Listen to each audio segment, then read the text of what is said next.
performed by broad function.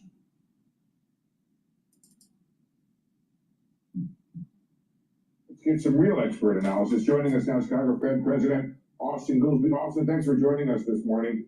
We've now had 3 of the 4 inflation reports we get in this nation. The most important come at the end of this month, PCE, but we can kind of calculate that. Take a step back. We know you don't react to any single inflation report or any single report. Give us your picture right now, or your sense right now, Austin, of the inflation story in this country right now. Well, it's been a little mixed. It feels like the first 2 of the 4 came in quite.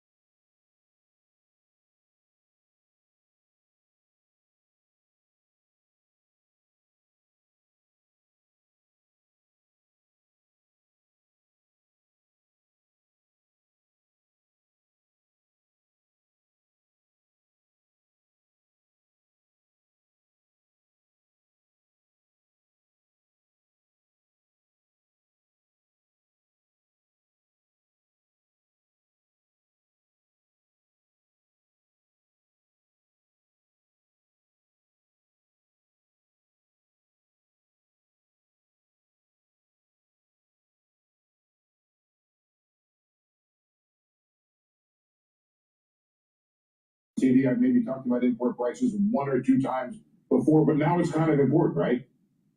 Yeah, look, we're out sniffing at all sorts of places that are not normal to have to sniff. The thing about import prices to remember is they don't include the tariffs. In most of those cases, the tariffs will be on top of it. So if the foreign is absorbing, if the foreign exporters to the United States are absorbing the cost, those prices should be going down. If those prices go up and then you add the tariffs on top of it, that's a little bit the scenario, that's the unease scenario where the costs are going up, and now we're in the business of trying to figure out, well, how long are those price increases going to last? Let's not overreact to 1 month of import price data, for sure. Let's not overreact to 1 month of CPI or PPI inflation, but it's at least an area of concern. Austin, when it's come to rates, you've been maybe, what do they say? St. Augustine said, "Oh Lord, let me be chaste, but not today." Your attitude has been. I thought you were going to say brilliant and prudent, Steve. Yes, sir. Yes, sir. And chaste, but the thing is that you've talked about rates will come down over time, but you've been a little bit circumspect about the time over which they should come down. Could you give us your sense of that right now? Well, I was pretty specific of the time frame in the run up to April 2nd, and that I thought over the year they could come down a lot because we were at pretty much full employment and inflation was headed to 2%, and that's the thing that the FOMC by law is supposed to be looking at. What's happened is we've added a lot of uncertainty and we've added a lot of dirt in the air, which much of it has come from tariffs. And the tariffs, the theory that tariffs are a one-time price increase, that's true for one and done tariffs. And these haven't been one or done. And so we're trying to grapple with this idea of, is this going to be a persistent inflation shock? Is this going to be stagflationary in direction, which is to say it's going to be driving down employment at the same time as driving up prices? That's the worst thing the central bank has to think through, because there's not an obvious playbook. You got to sort of weigh off which of these is a bigger miss and how long is the bigger miss going to last. So you can't answer the question, when will we know that we're back or still on the path that we were on before April 2nd, without answering the question, is this going to be the end of the stagflationary shocks, or are we going to keep getting new policy administrations? So when you say that and you talk about this, it sounds like you need some time at the least. And if you could, when you respond to that, also answer this question: how much does the Fed's stance about policy play a role in figuring out whether or not tariffs become a wider spread problem? Okay, you know the rules. I'm not allowed to speak for the Fed or anybody else in the committee. I can just talk about how I think about that. I think partly the conventional wisdom for how should a central bank respond to a stagflationary shock, which I think of tariffs as having a heavy stagflationary component. The primary effect, the Fed can't pump oil, the Fed can't adjust the supply side, but it can try to prevent the secondary impacts, which could be wage price spirals, or if you start thinking about the secondary impacts of tariffs on parts, components, supplies, and intermediate goods, now it's a little more complicated than the Econ 101 version, because now the tariff isn't just staying in its lane, it's going to be raising the cost of production for domestic manufacturing and others. And that's a lot of times, certainly during COVID and post-COVID, took time to wind its way through the economy. So I do think we're going to be in the business of trying to figure out which part of these price increases are we ignoring because we think they're transitory, and which ones are we responding to. Now, that doesn't mean that we have to hold forever or for as long as it takes for the prices to come back down. It all depends on the data and what's the economic outlook. If we keep getting inflation reports like the ones we had, the first two of these, the four that you mentioned, I would be very comfortable that, hey, the dust is out of the air. It looks like we're still where we were, which is a strong economy with inflation coming back down. In that circumstance, I think it's totally fine. It's expected. It's the right thing to do to just bring the rates down to where we think they're going to settle. Hello, my name is DrPaulCottrell, and we are live streaming now on YouTube. We are live streaming on Rumble, my website, the-studio-reykjavik.com, and simulcasting on Xspaces. So thank you for joining. I had a little bit of an audio issue, but we are now live streaming on YouTube. So help support the work that I do by making sure you share the links, ask your social media to follow me. If you like the work that I do, please help support. Purchase the products that I have on my website. You can donate on Stripe, PayPal, or buy me a coffee on the homepage of my website. You can also be a paid member to my Patreon channel. I do all these videos for free. So it's through the patronage of individuals helping in various ways that helps for me to do these videos for free for everybody. Thank you for joining. Also, take my advice on how to trade the market and how to improve your health. So let's talk about the market. The market's open in New York right now. So the S&P 500 is trading at 6,459. The big news today is going to be the Trump-Putin summit in Alaska. So we're going to cover that today. That could potentially be market moving, especially in the equities market and the commodity space like energy. Maybe even the defense sector. VIX is trading at 1488. Euro is trading at 117. Oil is trading at $63.17. BITO, the ETF for Bitcoin, is trading at 2134. Japanese yen is trading at 146.9. Natural gas is trading at 2.944. All right, so Bitcoin's at 118,000. So because Japanese yen's relatively weak in terms of the USD and is trading at the 145 or above range, that's risk on for equities. VIX at 14, below the 20 range, that's risk taking for equities. So I still have a target for year end of 6,800 for the S&P 500 or 7,000, somewhere in there. Now, if you're trading the S&P 500 through SPY, we have a resistance level at 650, and we have a support level at 625. So we're kind of been hovering around there. But if something positive comes out with either the Federal Reserve lowering rates or potentially de-escalation of the war in Ukraine, de-escalation of the tariff wars around the world, we will have positive upward movement for equities. All right. Now, BITO is the ETF to long Bitcoin leveraged. All right. Now, it's trading at 2134. All right. So we have a resistance level now at 2149. And we're going to be at a support level of probably around 21 or 20.95, somewhere in there. Oil is trading at a 63 handle. It's going to be trading in a range. That range is going to be support level of 60 or 61 and a resistance level of 65 for WTI. Now, I think what's happening here is that the OPEC nations have increased supply.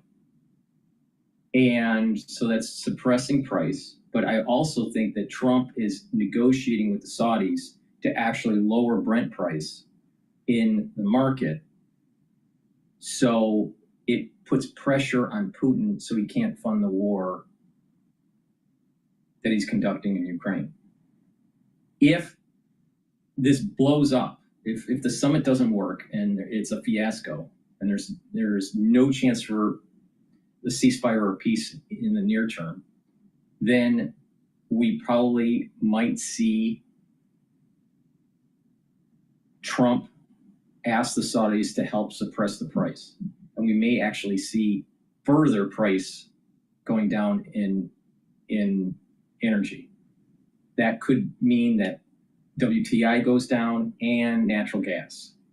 Now, there's another side of the argument that would say, other people would say, well, if there's peace, if there's no peace, then there's not going to be oil on the market that's official from Russia, and therefore price should be maintained where it's at, or maybe even elevate. If there is peace, then the Russian oil will be on the open market. There'll be more supply, and then the price will go down. But I think the actual price movement variable right now is the negotiations between Trump behind the scenes and the Saudis to suppress oil price. But I understand the fundamental analysis if someone just says, well, if there's peace, there's going to be more oil on the market from the Russians, therefore Brent crude will go down, WTI will go down. I understand that logic, but I think that there are behind the scenes negotiations to suppress the price of oil to hurt Russia. So that's the oil market. Now, BOIL is a ETF to long natural gas. Now, natural gas is trading at 2.9.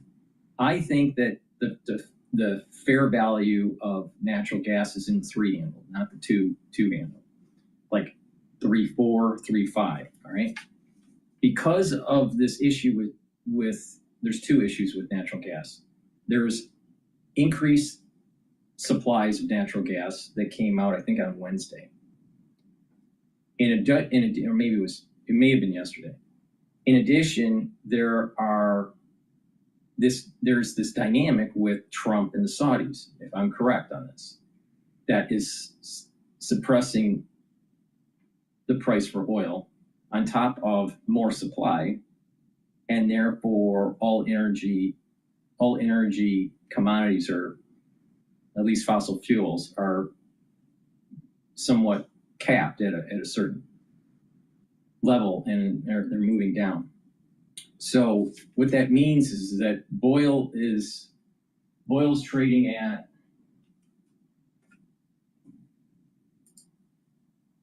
Oil's trading at 31.28. All right. So that means that we have a support level at 30 and a resistance level at 35.22. I suspect as we move into the fall season, and if we have especially if we have temperatures that are normal seasonal temperatures or a little bit colder, because there's so much precipitation, I suspect that we'll have rain in October and the temperatures will drop and the need for natural gas will go up. But natural gas is also a feedstock for fertilizers. Natural gas is important for industry. So if there's an issue with agriculture around the world, or if there's an issue with industry output, then we may have a suppression of natural gas futures market. So there's a lot of variables going on there, but I would think that based on the current mosaic, I think the fair value of natural gas is in the 3 handle, maybe 3.4 handle instead of the 2.9. So, keep that in mind. If we start seeing a 3.4, then you'll start seeing oil get past the 35.22, get through that resistance level, and then you're talking about in the 40s, that ETF will be trading in the 40s. So we'll see what happens with that. So natural gas in the near term, resistance level at 3. We're at 2.94 right now. We'll see if it gets through the 3 today. And we have a support level at 2.814. Now, the 10-year treasury, the belly of the curve, the 7 to the 10-year treasury ETF, TYD, it's based on price. So if the price goes up, the ETF goes up. So that means yields would go down. So TYD is trading at 25.16. This is a way to trade the treasury market, the belly of the curve. So if the prices go up for treasuries, yields go down, and therefore the ETF will go up. All right, so it's trading at 25.16. So we have a resistance level right now at 25.87 and a support level at 25.02. Now, what that translates for the 10-year yield right now, the 10-year yield is trading at 4.29. All right, with all that said, we can go back to the news.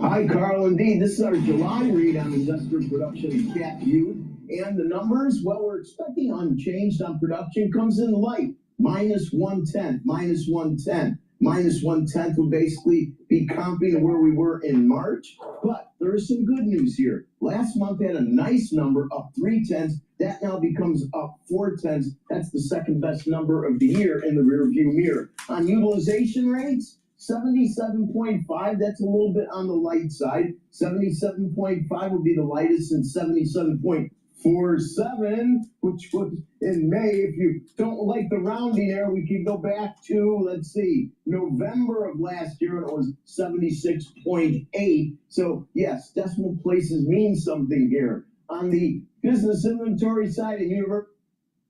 Jay, let me just finish this quick video here and I'll give you the mic.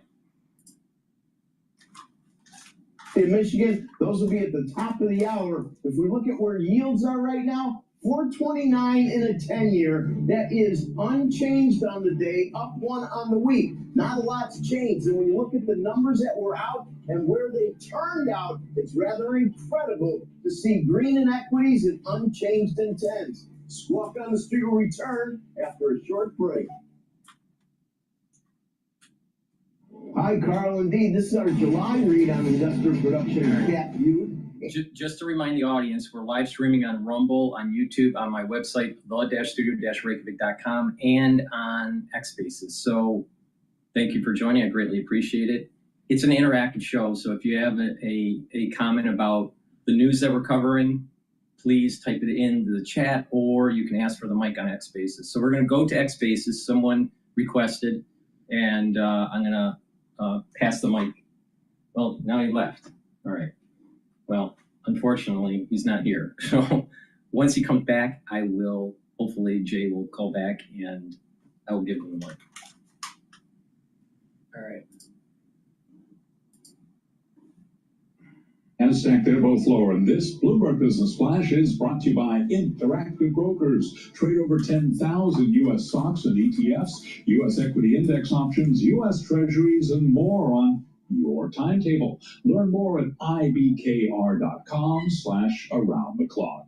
Developing economic news right now. U.S. consumer sentiment fell for the first time since April. Inflation expectations rose due to lingering anxiety about the impact of tariffs. That word from the University of Michigan. We've got Joanne Shu of UMich coming up in just a moment. And a headline right off the Bloomberg Professional Service: the Trump administration is considering using funds from the U.S. CHIPS Act to take a stake in Intel. According to people familiar with the discussions developing story, Intel shares today, they are higher, up now by 1.5%. Mixed market right now. The Dow being led higher by United Health, up 84 points. That is a gain of 0.2%. S&P, though, in the red on this Friday, on track for a winning week, down 10 points right now. On the S&P, a drop of 0.1%. Nasdaq down 43, a decline there of 0.2%. Our Mag 7 index continues to push higher, up another 0.1%. The 10-year, 4.29%, of the 2-year, 3.72%. Gold up $5 the ounce, $33.40. That is a gain of 0.1%. And West Texas Intermediate crude down 1.2%, $63.15 for a barrel of WTI. Joe Mazzola is head of trading and derivatives at Charles Schwab, and on Bloomberg Surveillance this morning, he talked about what Schwab customers are buying and selling. NVIDIA, Palantir, and then Tesla were the top three. Top three sales were Apple, Ford, and then AMD. So, they're still kind of staying within what we consider kind of the retail favorites. Yes, they're dipping their toes in some of these new products, but it's not to the level that we're seeing with the big rise to the top 10. All 6 names that he mentioned are lower right now. NVIDIA down 1.1%, Palantir down 2.3%, Tesla down 0.6%, Apple lower by 0.4%, Ford shares down 0.2%, and Advanced Micro Devices lower now by just about 1%. Again, recapping here, consumer sentiment falls as inflation expectations climb. I'm Charlie Powell. That is a Bloomberg Business Flash. All right, Charlie Powell, thank you so much. We appreciate that. Red and green on the screen. Let's take a look at some of the stocks on the move today. I'm Paul Sweeney alongside Lisa Mateo. We're doing that Bloomberg's Red Brown. Red, what are you looking at? The first one on my list here is United Health. The ticker is UNH. For me, it's really been one of the equity market stories of the year. The company's traded up as much as 12.7% this morning. That would have been its best gain since 2020, and that's coming off the back of Berkshire Hathaway taking a stake in the company. Shares of a couple of their health insurers also following UNH up this morning. Molina Healthcare, Elevance, and Centene also trading higher. The company has been, so solid for so many years, so consistent, really boring, but this year has shed as much as $200 billion in market cap in such a short time as they struggle with costs, struggle with how the government is remunerating some of the policies, things like that. So, but this news today is really kind of a bet on the stock, and people are kind of piling in that they might be able to kind of stage a turnaround. Analyst community largely agrees, 3/4 of them still with a buy rating on United Health. All right, we go from that to one of my faves, Lululemon. Of course, it's only my fave on special occasions. I'm not really a big fan of Lululemon. I think too many women are wearing it. Please go to my store, the-studio-reykjavik.com, and get the great structural nano silver soaps that I offer. I have them in the following versions: lavender, peppermint, lemongrass, and charcoal tea tree. Very high quality structural nano silver soaps. Get a few bars for your household, help support the work that I do, and help to support your health and wellness. Another great product that I have that's important to be taking every day, especially if you're 40 years of age or older, is ubiquinol. Ubiquinol It's the most bioavailable form of CoQ10 that you can get. It's an antioxidant. It's going to soak up free radicals. It's going to boost up the health of your mitochondria. Your energy levels are going to go up, and ubiquinol helps to protect neurons. You're going to find that a lot of people within your social world, at work, at home, friends, family, classmates, you're going to find a lot of them are going to start having problems with their neurons, either cognitive problems and or motor coordination. You better start paying attention. Better start taking the proper supplementation to protect those neurons and do those exercises that I keep on telling everybody. Proper diet, proper exercise, stay away from processed foods, drink the filtered water. It's a holistic approach, and you can slow down the issues of neurological decline. Taking nattokinase also is super important. Why? It helps with your vascular system. It breaks up clots, it's fibrinolytic. Nattokinase also helps to improve your lipid profile, helping to bring down LDL levels and increase your HDL levels. When you do that, you're reducing the probability of oxidized LDL. When you have oxidized LDL, you start building up plaque. But you have less oxidized LDL, then you have less plaque buildup. So please go to my store, make sure you get the nattokinase, super high quality. And a foundational piece for your health protocol should be a multivitamin and a probiotic. I have a very high quality probiotic in stock. It's a powder, you mix it with soft foods or filtered water, take it every day. With a good gut biome, you're going to improve your health. You're going to improve your immune system. You're going to improve your metabolism. You're going to improve sleep and concentration. You'll get rid of that brain fog. You're also going to improve the communication between your gut and your liver and your gut and your brain. Your IgA concentrations in the mucosal layer of your gut lining is going to increase. That's super important. So please go to my store, the-studio-reykjavik.com, and get the probiotic. Spend $100 or more, you get a free gift. Make sure you use discount 5 and you get $5 off any order. A surge in the share of consumers telling us that high prices were a concern for big ticket purchases as well as their personal finances. And so that is bleeding through to their expectations for the future. In addition to that, they're also expecting unemployment to worsen. So we're really seeing a softening of views across the board for consumers. Joy, were you surprised by this, the sentiment, lower inflation higher? One of the things that has really been weighing on consumers over the last few months has been tariffs. And part of the improvement that we saw in sentiment in recent months was largely due to the fact that tariff developments have quieted down. Those developments have now re-escalated in recent weeks with the implementation of higher tariffs for many countries and ongoing negotiations with China. And as a result, I don't think it's much of a surprise that consumers are internalizing that and worrying about that, that the escalation in tariff developments and the risk of higher tariffs will pass through to them in the future. In terms of the outlook for inflation, the consensus was for on a one-year basis, 4.4% inflation. The actual number came in at much higher, 4.9%. And on the 5 to 10-year inflation outlook, the consensus was 3.4%. Again, much higher here, 3.9%. So the inflation story remains here. How volatile is that measure typically? Over the last year, we haven't seen a whole lot of volatility in inflation expectations, but in recent months, it's been quite volatile, particularly as tariff developments escalate and quiet down. We saw a really huge spike in inflation expectations in April and in May. That was in the weeks following the so-called reciprocal tariff announcement, as well as its pause. And so at that time, consumers were really bracing for a worst-case scenario, which has thus far not come to pass. But consumers are starting to notice prices pick up on a number of dimensions, and that makes them quite worried about the future, especially with the backdrop of the policy uncertainty. And in the last minute we have here with you, can you give kind of a broader interpretation of the data? Like, does it suggest stronger or weaker consumer spending ahead?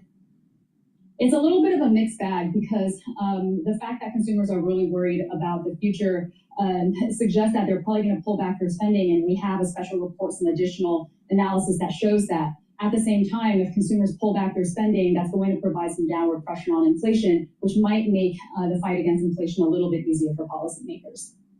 Real quickly, Joanne, political affiliation, how did that impact the results?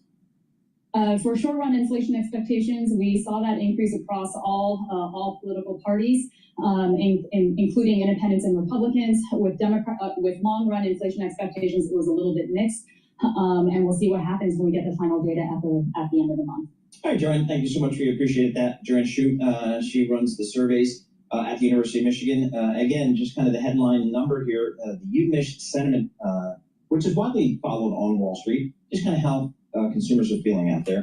You'd like to see it, the higher number, obviously. So 62 was the consensus, came in below that at 58.6. And then on the inflation outlook, the inflation outlook much higher, both on a short-term basis and on a longer-term basis. And that's kind of having a little bit of an impact on the market here.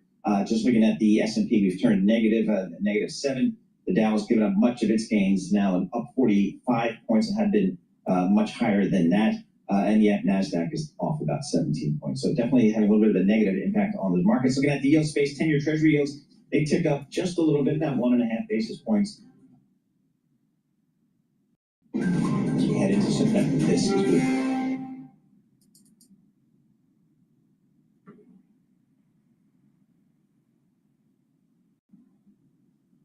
Introducing the second generation Blink Video Doorbell, designed to give you complete peace of mind no matter where you are. With a battery life up to 2 years, expanded field of view, and improved You know what I security don't like features, about this these cameras on homes and stuff? If you're living in a place, why are you living in a place that you feel as though you need a camera?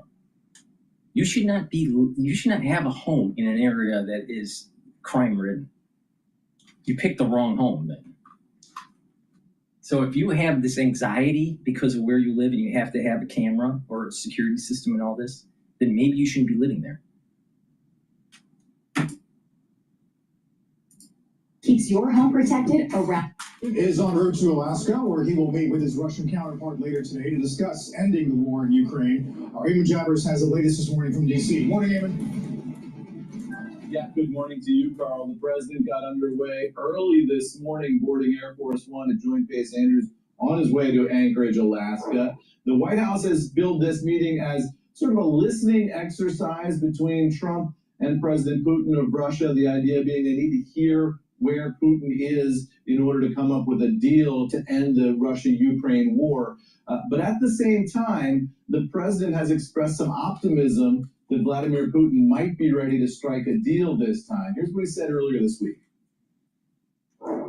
I think that President Putin would like to see a deal. I think if I were president, he would take over all of Ukraine.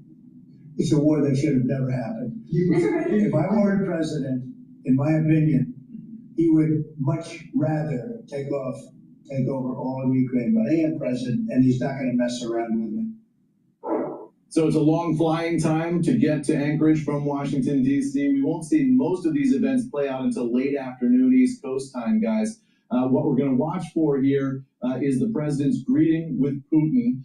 That'll be the first indicator of how things are going. How warm is that greeting? How encouraging is the body language before they go into that private meeting? They've said it's going to be a one-on-one meeting with translators, in addition to a bilateral lunch here with some of the officials who are traveling alongside the two leaders. And then the question is, do we get a side-by-side press conference on the way out? That would be an indication that things have gone relatively well. The President Trump, has said he will brief reporters after the fact, whether he's with Putin or on his own. So we will expect to hear from the president later today, guys. How much later is the big question? Not sure. That'll happen before the end of day here on the East Coast, guys. Back over to you. Eamon, it's Scott. A deal for what is the question, because the president has already told European leaders that he won't negotiate territorial issues today at all. Yeah, I mean, there have been reports that the president is considering offering access to rare earth minerals and other things to the Russians. No word on whether that's accurate or not. So we're going to have to wait and see, Scott, but your point is well taken. The question is, what incentives can Trump offer Putin here to get a deal to the table that are things that the Ukrainians will accept, right? Vladimir Zelensky is not going to be at this meeting. The president suggested there might be another meeting involving all three sides. And so, can they get to a deal here today or not? The expectation is probably not, but we'll see. There's a bunch of different trades embedded in what might happen today and in the coming meetings if we get them. And we'll talk with you a little bit later.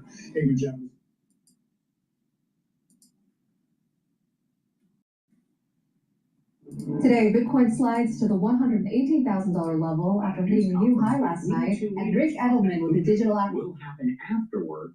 If that does happen, you can watch it live, raw, and uninterrupted right here on Live Now from Fox. We will, of course, as always, bring you the latest. Right now, I do want to take you out to Air Force One. A bit earlier on, Christina Evans was on the air as President Trump spoke aboard Air Force One, answering a few questions from members of the media. That was about 5 minutes in length.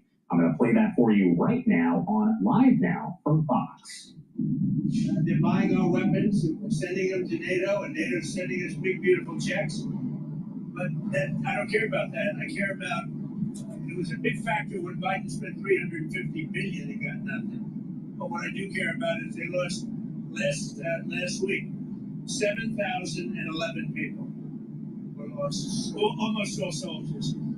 36 people in a town which got hit by a missile, but over 7,000 soldiers.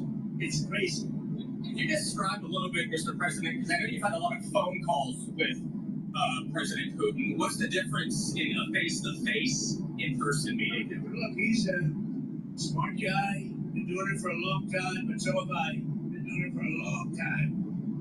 And here we are with presidents. That was much more difficult than what I'm doing today, believe me. So, we get along. There's a good respect level on both sides, and I think, something's going to come of it. I noticed he's bringing a lot of business people from Russia, and that's good. I like that because they want to do business, but they're not doing business until we get the war settled. Business. We have the hottest country on earth. We have the hottest economy on earth. We have the hottest country. We just set a new stock market record again. We have hundreds of billions of dollars flowing in from tariffs. We're the hottest country. We were a dead country, like doornails, a dead country. 1 year ago, we were dead as a doornail. And now we have the hottest country. And he wants a piece of that because his country is not hot economically. In fact, it's the opposite. And China's not doing well economically, but we're all, look, I want everybody to do well. The war's going to stop and the killing's going to stop. Thank you for coming back to take questions. We saw that Russia continued its violence into Ukraine last night, launching even more drones. What did you make of that? I think they're trying to negotiate. He's trying to set a stage. I mean, in his mind, that helps him make a better deal. It actually hurts him. But in his mind, that helps him make a better deal if they could continue the killing.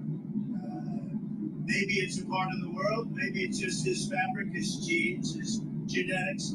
But he thinks that makes him, gives him strength in negotiating. I think it hurts him, but I'll be talking to him about it later. Is on the table for discussions today, Mr. President? Are the territorial swaps on the table?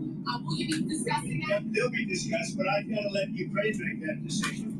And I think they'll make a proper decision. But I'm not here to negotiate for Ukraine. I'm here to get them at a table. And I think you have two sides. Look, Vladimir Putin wanted to take all of Ukraine. If I wasn't president, he would right now be taking all of Ukraine. But he's not going to do it. Just one thing. What about the possibility of the United States providing security guarantees to Ukraine? Along with Europe and other countries. Not in the form of NATO, because that's not going to, there are certain things that aren't going to happen. But along with Europe, there's a possibility of that. Basically, a number of business people that President Putin is bringing along. Is that something that you want to discuss with President Putin at this meeting? If we make progress, I would discuss it, because that's one of the things that they would like. They'd like to get a piece of what I built in terms of the economy. Just so you know, we were a dead country with our economy. He wouldn't be interested He wouldn't have been interested a year ago with the Biden economy. But he is interested in the Trump economy because wait till you see when those factories start opening up. We have hundreds of factories all over the country, and that includes auto factories, AI factories, and every other. They're all coming in because they want to beat the tariffs. Because if they open here, they don't have to pay tariffs. If they don't open here, they have to pay, in some cases, 200%, 300%. I haven't even set some of the tariffs yet. I'll be setting tariffs next week and the week after on steel and on, I would say, chips. Chips and semiconductors we'll be setting sometime next week, week after. What are you looking at? What rate? I'm going to have a rate that is going to be lower at the beginning. Then that gives them a chance to come in and build. And very high after a certain period of time. And if they don't build here, they have to pay a very high tariff, which doesn't work, so they'll come and build. Mr. President, you had said earlier. Isn't he a gentleman? He's a nice man. He's a very nice. He's one of the few nice ones yet. You had said earlier this week that Putin would face severe consequences if you get dissent from him, but he's not interested. What do you mean by that? Economically severe. Yes, it will be very severe. I'm not doing this for my health, okay? I don't need it. I'd like to focus on our country, but I'm doing this to save a lot of lives. Yeah, very severe. Thank you very much, everybody. All right, so again, that was an audio-only news conference with President Trump. Imagine being able to build an app with your name on it, just by thinking about it. Meet Base 44, a complete AI creation. We'll begin with Alexandria Hoff in Washington to set up what to expect at the Trump-Putin summit today. Hi, Alex. Hey, good morning to you. Now, the president and the White House have been working to manage expectations for this meeting, especially the idea that an immediate ceasefire could come of it. President Trump says his main goal is to set the table for a second, more productive summit that would include Ukrainian President Volodymyr Zelensky. And the president predicted that there's a 25% chance that today's bilateral with Putin could go south. I think it's going to be very interesting. We're going to find out where everybody stands, and I'll know within the first 2 minutes, 3 minutes, 4 minutes, or 5 minutes. We tend to find out whether or not we're going to have a good meeting or a bad meeting. And if it's a bad meeting, it'll end very quickly. And if it's a good meeting, we're going to end up getting peace in the pretty near future. The president has promised that Russia would face severe penalties if his Russian counterpart does not seem serious about wanting peace. As Putin knows, I'm the toughest one that he's ever had to deal with. He's never had to deal with anybody like me. And here's the other thing, Brian. They got nothing out of Trump. They got no land. I think he respects our country now. He didn't respect it under Biden. Nobody respected us under Biden. But he respects our country now. And we have the hottest country anywhere in the world. Now, President Putin did speak yesterday about the prospect of long-term peace, but tied it to a possible agreement on nuclear arms control. That was new. It's the first time we heard that from Russia in the context of his meeting with President Trump. And President Trump feels in order to end the bloodshed in Ukraine, there must be some fair land swaps, but he reportedly told European leaders and Zelensky that he would not be discussing territorial division today. Ashley, Carly. All right, Alexandria Hoff, Black Press in Washington. Alex, thank you. Let's bring in Fox News contributor and former CIA station chief Dan Hoffman. Dan, good morning to you. More from the president's interview yesterday. Here is President Trump's mentality going into this meeting. Watch this. I don't know that we're going to get an immediate ceasefire, but I think it's going to come. See, I'm more interested in immediate peace deal, getting peace fast. And depending on what happens with my meeting, I'm going to be calling up President Zelensky and let's get him over to wherever we're going to meet. Positive statements out of the United States as well as Russia. So what do you think the outcome here will be? Well, I think it's extraordinarily difficult to predict how things are ultimately going to turn out. I can tell you that President Trump's leadership is very much going to be on the line today. It was 4 years ago today that the Taliban took over Kabul. And that really defined not just President Biden's foreign policy for the rest of his term, but his domestic agenda as well. I think the American public by an overwhelming majority, wanted out of Afghanistan, just not the way that we did it. And it really exposed President Biden for feeble leadership. And I think that had an impact on his presidency.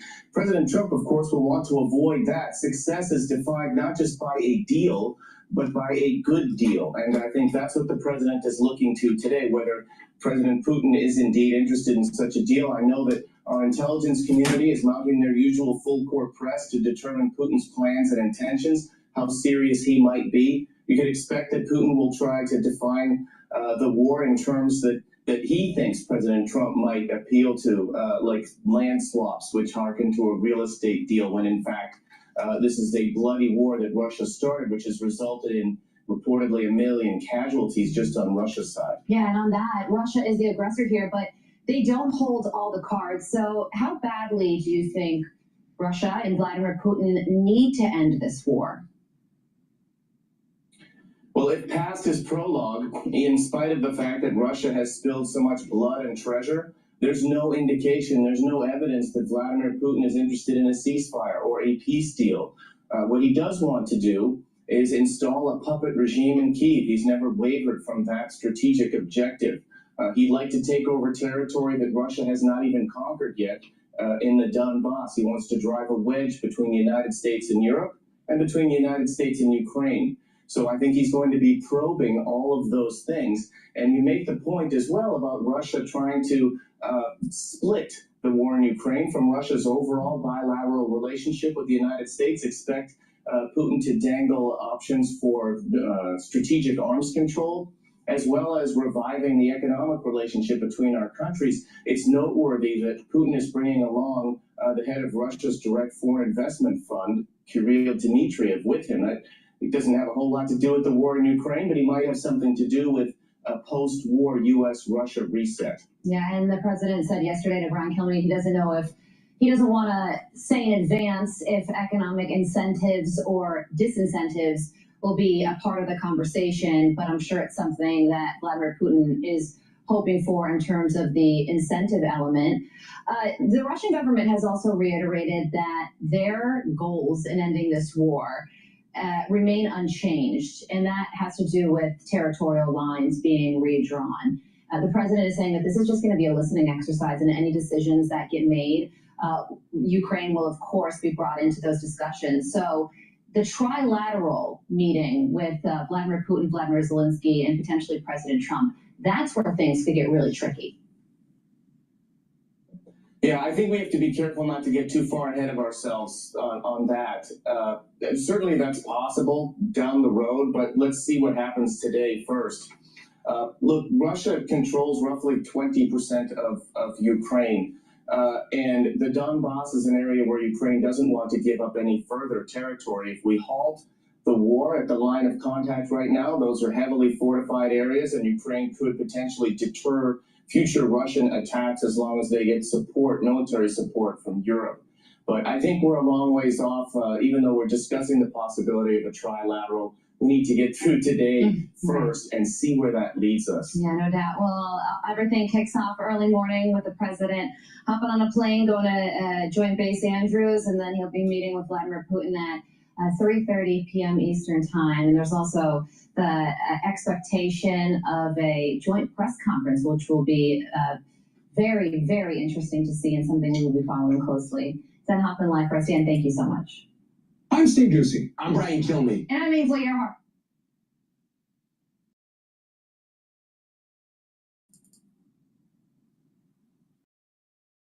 Wix gives you the power of AI to build the website you need with full business functionality and a design tail. All right, we're using the trumpets. It must be a big deal today. The stage is set for President Trump's high-stakes summit with Russian President Vladimir Putin. So the president's preparing to leave the White House on his way to Alaska very soon. And we have live team coverage. We have Greg Palcott overseas on the state of the Russia-Ukraine war. But we begin with Peter Ducey, who is live in Anchorage, Alaska. Hey, Peter. Good morning, and we are standing about 4,275 miles away from the White House. It is a long way for Air Force One to come later on this hour. But President Trump thinks once he gets here, he'll be able to feel Putin out within 2 minutes. I think it's going to be very interesting. We're going to find out where everybody stands, and I'll know within the first 2 minutes, 3 minutes, 4 minutes, or 5 minutes, like we tend to find out whether or not we're going to have a good meeting or a bad meeting. And if it's a bad meeting, it'll end very quickly. And if it's a good meeting, we're going to end up getting peace in the pretty near future. Today we may see something that hasn't happened since the last time Donald Trump was president. Before the Ukraine war, President Trump and President Putin standing side by side answering reporter questions, although the president is handicapping the chances of Putin passing on the Q&A at 1 out of 4. This meeting sets up, it's like a chess game. This meeting sets up the second meeting. But there is a 25% chance that this meeting will not be a successful meeting, in which case I will run the country, and we have made America great again already in 6 months. And at a minimum, I've counted way down. The last time Putin met with the U.S. President, Joe Biden, in Switzerland in 2021. The sit-down did not deter Putin from invading Ukraine. President Trump now trying something completely different this term, including possibly pitching Russia's return to the G7, making it once again the G8. As Putin knows, I'm the toughest one that he's ever had to deal with. He's never had to deal with anybody like me. And here's the other thing, Brian. They got nothing out of Trump. They got no land. I think he respects our country now. He didn't respect it under Biden. Nobody respected us under Biden. But he respects our country now. Right. And we have the hottest country anywhere in the world. And there's been talk about land swaps, what Ukraine gets, what Russia gets, but this entire deal may ultimately hinge on rare earth minerals that exist beneath the ground here in Alaska. President Trump is expected to offer some kind of access in exchange for a ceasefire. Back to you. So, Peter, is it true the Kremlin team will have their chief investment officer there, that somebody that would be there only to talk economic issues? He would have no role in any war talk. Yes, Brian, and in fact, the Treasury Department did something that sometimes happens around like United Nations General Assembly when Iran wants to bring a bunch of sanctioned people to New York City, which is something that we see every single year. They have, the Treasury Department has gone ahead and waived sanctions on people who are sanctioned specifically because of their part in the Russian government, the Russian hierarchy, top economic officials in Russia, so that they can come here to the United States today to participate in this meeting. They're not getting rid of the sanctions forever. It is like a waiver, basically, to come to this Air Force base today and talk about things. And we know that the Russian team, the Russian delegation, has already started to arrive. We've seen Russian planes landing at Ted Stevens Airport, and we know that Sergei Lavrov, the foreign minister, Marco Rubio's counterpart, is already at a hotel around here getting things set for Putin's arrival later on. So, Peter, to that point, who is all going to be in the meeting from the U.S. side? Is it the president, Marco Rubio? Will J.D. Vance be there? I think I heard last night that Attorney General Pam Bondi was going to be in town. Is that true? We expect the actual summit meeting, the big sit down, to be like a 2-and-2. So we think it's going to be President Trump and Marco Rubio with Putin and Lavrov, and then possibly some translators. There was talk about it just being a one-on-one with Putin and Trump and nobody else except the translators in the meeting. We do think there are going to be some of the diplomats that have been working on the finer points of a possible ceasefire. But again, as President Trump is now saying, this is not going to be the end of the war. They just need to figure out exactly what Russia needs to stop shooting, to stop trying to advance within Ukraine. Once they figure that out, and once there is a ceasefire, then they'll get Zelensky in, and then they'll figure out what he needs to go to the Ukrainian people with for a national referendum. There was early talk last week about Zelensky coming to this first meeting, but then he made clear to the Trump administration that he cannot actually concede any of the land that Russia wants in a deal.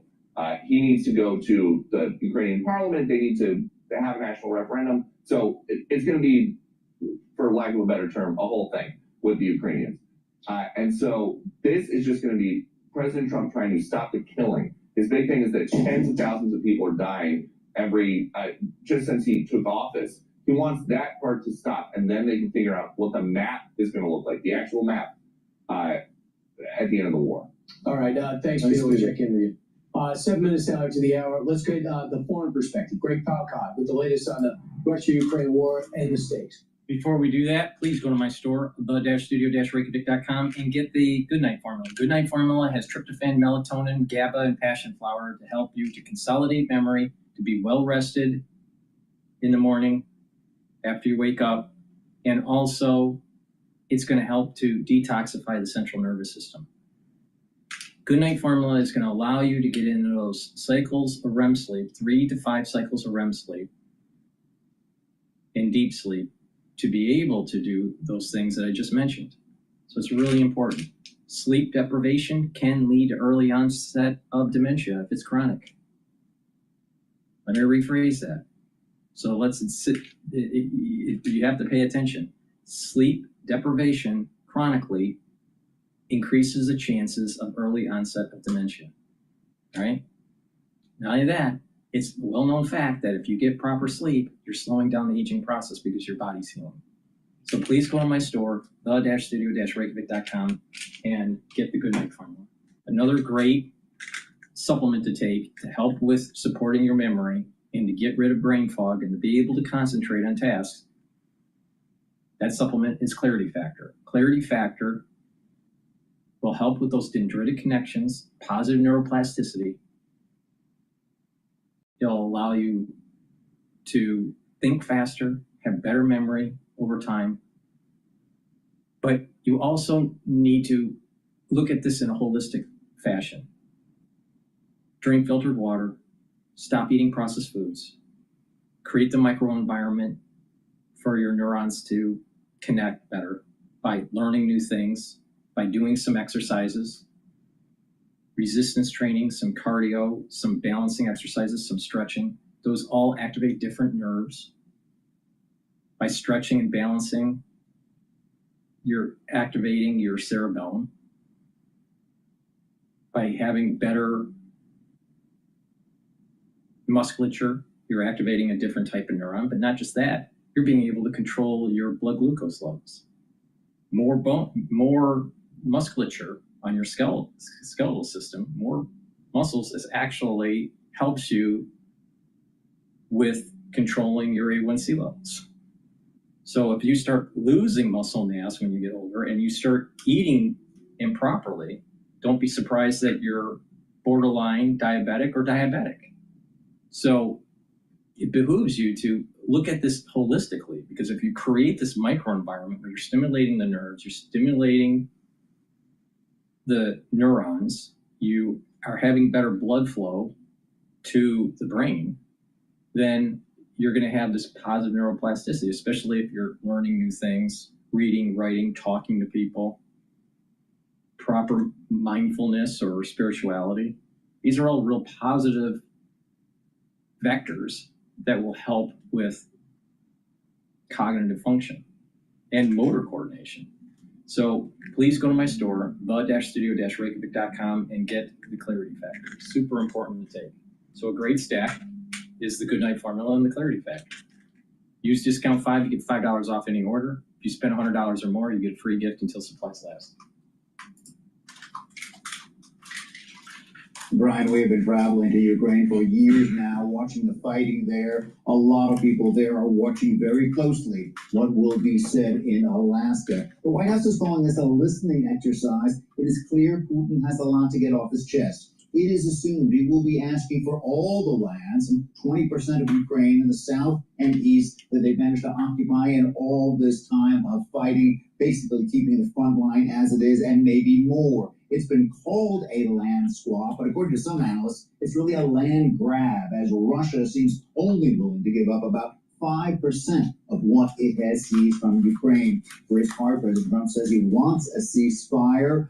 He also is saying, however, that no details of any territorial swap would occur at this meeting, that it would wait until Zelensky was also there. A three-way summit meeting could be promised. As for Zelensky, guys, he buys the ceasefire idea, but at the moment is not willing to give up any land to Russia, calling that a reward for aggression. He wants some security guarantees from Europe. A lot of people there have given a lot of sacrifices over the years. They want to feel like these last few years were not completely wasted, that they have something for it. Back to you. All right, thank you so much, Greg. Donald Trump is supposed to leave the White House, or the motorcade's supposed to depart from the White House at 6:45. So we might get him on camera pretty soon. In this hour, it's 8:10 here. It's 6:08 here on the East Coast. But the schedule is for him to depart Joint Base Andrews this morning, and then he'll land in Anchorage. With Kristen's help, we've built our platform to not just respond to customer needs, but anticipate them. So for employees, that means they always know the next best act. This morning, and then he'll land in Anchorage, Alaska. It's a 7-hour flight. He said yesterday that he hopes to have that second meeting. He was on your radio show, I know, and then he also talked from the Oval Office. But he hopes to have a second meeting, and Zelensky would be invited to that. And the European leaders have said that would be a must. So he'll have this one-on-one conversation with Putin, and then after that, they will have this business lunch. So I imagine the diplomats on both sides will be invited to that. Well, Brian, you made some news on your show yesterday, because all the reporting thus far before that interview was that the one condition leaving that first meeting was the ceasefire. Now, it looks like, based on that interview that we heard yesterday on the show, we'll play here in a second, that the president is not saying it has to be a ceasefire necessarily in that first meeting. Let's play it. How will you know if he's in the mindset for a ceasefire and a long-term end to the conflict? Well, I think you'll know that in the first couple of minutes, but I think you already know that because he's coming to Alaska, he's coming to the USA, and I think you know that. I think that's a nice statement. I just heard it. You gave me a little breaking news. I appreciate it.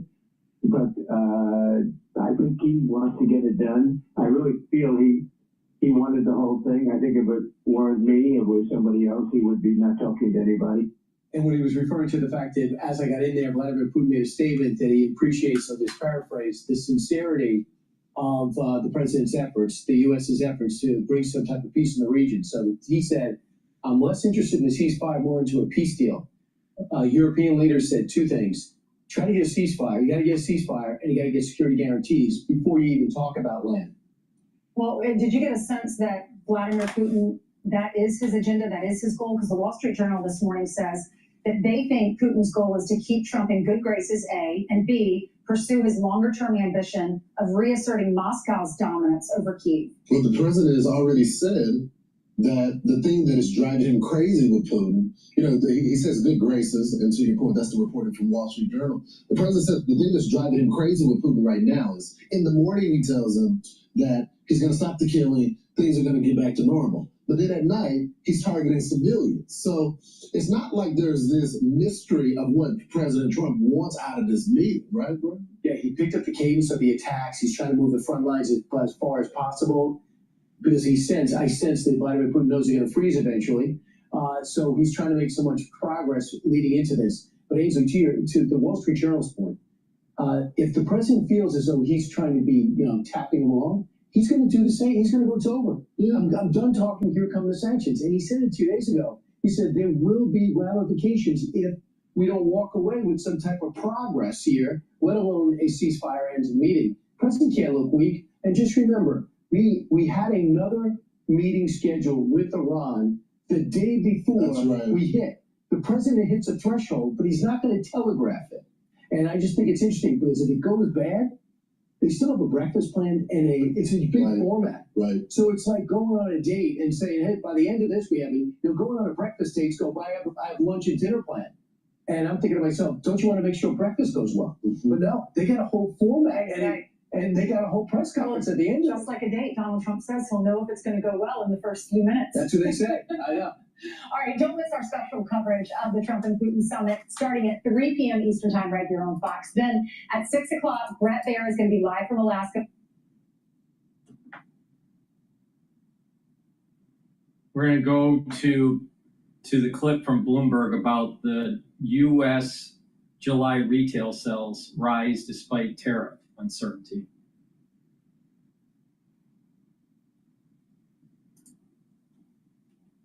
A reasonably good but a slightly disappointing retail sales number. Headline number comes in at 0.5%. Last month was 0.6 unrevised, and the forecast was for 0.6.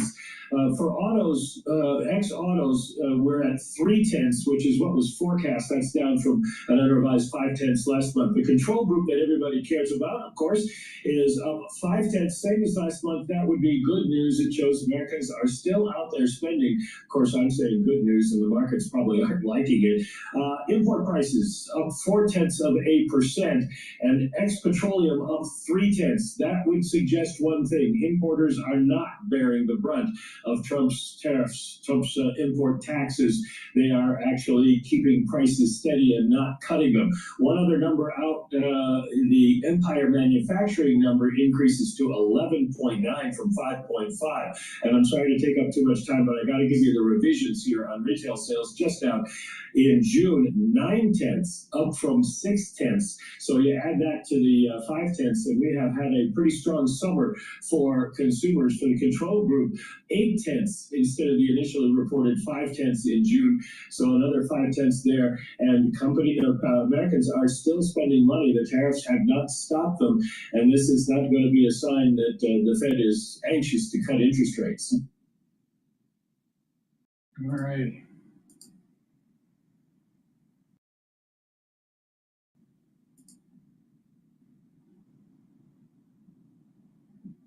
All right, let's listen in on MSNBC, their perspective of what's going on with this summit. Let's get you on the ground in Anchorage with NBC News White House correspondent Monica Alba, and former U.S. Ambassador to Ukraine Bill Taylor is with us as well. Monica, walk us through the choreography of this day. How is this going to play out? What else are we hearing from the president as he heads there? Yeah, Anna, it's expected to be a very high-stakes day of these meetings, but exactly what it's going to look like is still even a little bit up in the air, which just speaks to how this all came together and was really a bit of a scramble for the White House to get off the ground. But we know that the president will be landing here, and the Kremlin just said that when he arrives, when President Putin makes his way to the base where they will be having this meeting, President Trump will be there to greet him around 11 a.m. local, 3 p.m. Eastern. And I'm told by senior administration officials that this will be a literal rolling out of the red carpet for President Putin, which is so significant given the fact that this essentially ends his isolation from the Western world after Russia invaded Ukraine 3.5 years ago. The fact that he's going to have this meeting on U.S. soil and there will be those optics of an arrival and a greeting are, of course, going to be quite stark given what they are going to be discussing. But we know, Anna, that then there will be a smaller leader meeting with those translators and interpreters who have to do the job of communicating between the two. And of course, sometimes there are so many things that get lost in translation that become the headline of these kinds of meetings. Then they will open that up to a larger bilateral delegation lunch. And then after that, the plan is to have a joint news conference, but there's a possibility here that it could become a solo news conference, according to President Trump. He says if he doesn't like what he's hearing essentially from President Putin, he is stipulating that he wants to make progress and then he's willing to stand shoulder to shoulder with him. So we will see how that plays out. But we're also getting news on it of who is traveling with President Trump. We know that he has, of course, those who advise him on foreign policy. He has Secretary of State Marco Rubio. He has his special envoy, Steve Witkoff. But he's also traveling with the Commerce Secretary and the Treasury Secretary. And that's notable because he says, and he spoke a short time ago about this on Air Force One, that the Russian delegation is including a lot of their economic advisors as well, signaling that these talks could broaden out beyond the conflict in Ukraine. Here's a little more of what the president had to say.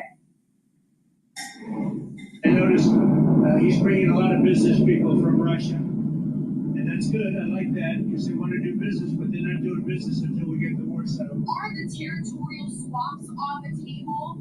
Will you be discussing that? They'll be discussed, but I gotta let Ukraine make that decision. And I think they'll make a proper decision. But I'm not here to negotiate for Ukraine. I'm here to get them at a table. And that's an incredibly important soundbite that you just heard there from President Trump on the plane, Anna, because earlier in a call with European leaders and with President Zelensky, he had said he wouldn't be talking about territorial swaps with President Putin. Today, he's giving that a little bit more nuance, saying, okay, it may come up, we may discuss it, but decisions about that shouldn't be made without Ukraine. And that, of course, raises the question of this potential next meeting with President Zelensky that is only going to be determined by the success of the talks ahead of us here in Anchorage today. Anna. Ambassador, so much anticipation as we await the arrival of these two leaders. Rolling out the red carpet for Putin, what do you make of that choice? And how important is the stagecraft for a meeting of this caliber? Well, normally these meetings, these summits, take place in neutral territory, in Austria or in Switzerland, or this used to be in Finland, when Finland was neutral. It's of course now a member of NATO.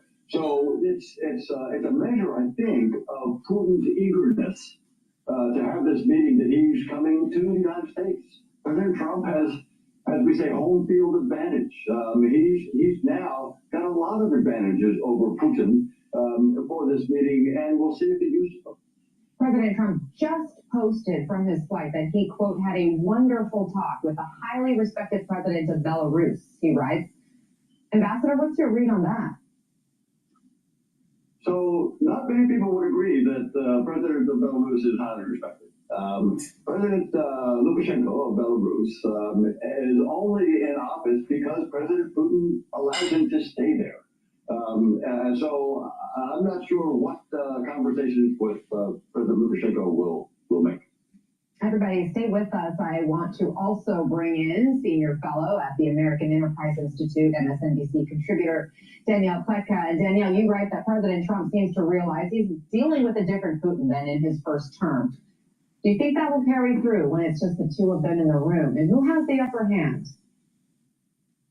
Oh, there's no question. Download the Kayak app to search and compare prices on flights, cars, and hotels from hundreds of travel sites. Then do what people do. Check sites Kayak already checked. Play word game, play different word games. Short of cool word, thought it would be worth more. Oh yeah, back to the Kayak app for a great deal. ScienceSoft. Project success no matter what. In healthcare since 2005, ScienceSoft has delivered more than 150 projects to bring our clients top-notch clinical automation solutions, patient apps, Oh, there's no question. Look, I agree with the ambassador. The president has the upper hand. He likes to use the expression, who has the cards? And I don't think there's any doubt that Donald Trump has all the cards here. The reason Putin is in Alaska, the reason Putin is on American territory is because he has been threatened with tariffs, he's been threatened with sanctions, and he is nervous. He thinks he can manipulate Donald Trump to once again bend to his will, and I'm not sure that's the case. Monica, President Trump has said that there is a 25% chance he fails today. It's a rare admission from him. What does success look like to this administration? Well, and I think, Anna, that's part of the strategy here of lowering some of the expectations. The president has certainly been doing that all week long, and so has the White House when he has basically said this is a listening exercise. It's a feel-out operation. It's to see, he says, within the first minute or two, whether President Putin is serious about a potential path and framework to some kind of peace agreement. But I think when you talk about what is success for them, we know that already just having a meeting for President Putin here is victory enough for him. I think that is certainly what experts would say. But in terms of success for President Trump specifically, they want to see any kind of incremental progress. And they're probably going to put that in the terms of seeing if they can actually get President Putin to agree to a meeting with President Zelensky that, again, is not clear, but that's something they are very much pushing for. And the president says they're already looking at multiple locations where that could be possible. He had said he would like to even do that in Alaska, ideally, and that is what he's saying. But the possibility of that is very unlikely. It seems at this moment, Anna, though, certainly it seems that's what the president was pushing for. We'll see if that can materialize. All right, we'll let you go. That darn Alaska wind catching the hair. You battled through. Thank you, Monica Alba, for your reporting. Ambassador, after all the phone calls this week between President Trump and Zelensky and European leaders, including another one today, we understand, are you confident the White House vision of success is going to align with allies' vision? It sounds like it is, Anna. It sounds like the conversations with the Europeans and Zelensky on Wednesday was very productive, according to both sides. And they agreed, it sounds like, that they will not have conversations about territory. The only way you can have a conversation about territory, as Monica just said, is with Zelensky and the Ukrainians in the room. And so this meeting is, as President Trump says, setting the stage for the next meeting, which will be the important one to getting to a ceasefire. It's important to make it clear that we're talking about a ceasefire. We're not talking about solving all the problems. Those will be the result of negotiations that follow a ceasefire. But the first thing for President Trump is to push President Putin to agree to a meeting with Zelensky and an agreement to negotiate for a ceasefire. Danielle, what would Putin say as a win coming out of this meeting? Look, if he is able to distract the president, and I think that's his clear intention, if he is able to entice Donald Trump with some sort of concession and some sort of agreement, some sort of economic ties, then for him, I think that's a win, because Donald Trump is coming in looking for one thing at this point, and that is a complete, not a limited, not a sectoral ceasefire. An end to fighting between Ukraine and Russia that will set the stage for a dialogue about how to end the war. Any push off of that position for Vladimir Putin will be a win. The thing that's a problem for him, I think, is that Donald Trump is kind of onto his game and recognizes that. And that's why he has been, especially later in this week, much more adamant about how he's not going to be the one who concedes territory. He's the one who's setting the stage. That's really important. This is going to be a hard road for Putin to hoe. Is it even about territory for Putin, Ambassador? What would Russia gain by acquiring these 4 Ukrainian territories they're currently occupying? Putin cares about those 4, but he has always said he wants all of Ukraine. He wants to dominate Ukraine. It's not about that particular territory. He wants Ukraine to be Belarus. And we just said he wants just to focus on eliminating Ukraine. And so, yes, he'll take what he can get in terms of the territory right now, but he will be setting the stage to go further after this. That's what Putin has said he's after, and I believe that's still what he wants. What about the economic component, Danielle, as Monica laid out these 2 delegations? Russia's finance minister is there. Their special envoy for investment is along with this trip. We also know on the U.S. side, Treasury Secretary Bessent, Commerce Secretary Lutnick are part of the U.S. delegation. The Kremlin has said bilateral trade will be discussed today. Trump saying no business until the war stops. Do you think there's a chance Putin comes out of this with some sort of ability to do business with the U.S.? And would that be a justifiable concession if it brings an end to the fighting? So I think that we have 2 different perspectives here. The first is the perspective of Vladimir Putin, who thinks that he can dangle economic incentives in front of Donald Trump, and that Donald Trump, real estate guy, business guy, is going to bite. Donald Trump comes at this with a not dissimilar idea, but his idea is that this is not the bait, this is the reward.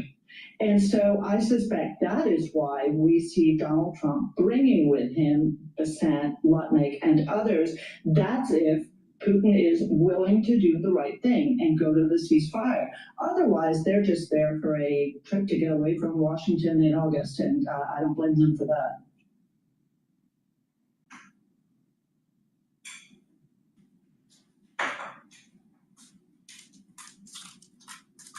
All righty.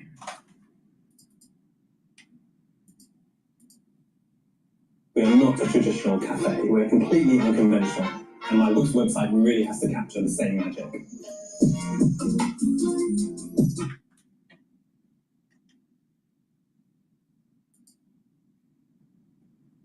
But the way this particular summit has done is so haphazard. We don't even know what the goals are. Is it a ceasefire? Is it a deal? Because actually it might just be a sounding out session, is what Trump has actually sometimes said it would be. It's 8 hours until talks begin in Anchorage, the highly anticipated summit between Vladimir Putin and Donald Trump. So it kicks off really at 8 o'clock British time in the evening. Donald Trump has been speaking ahead of the meeting. We have a meeting with President Putin tomorrow.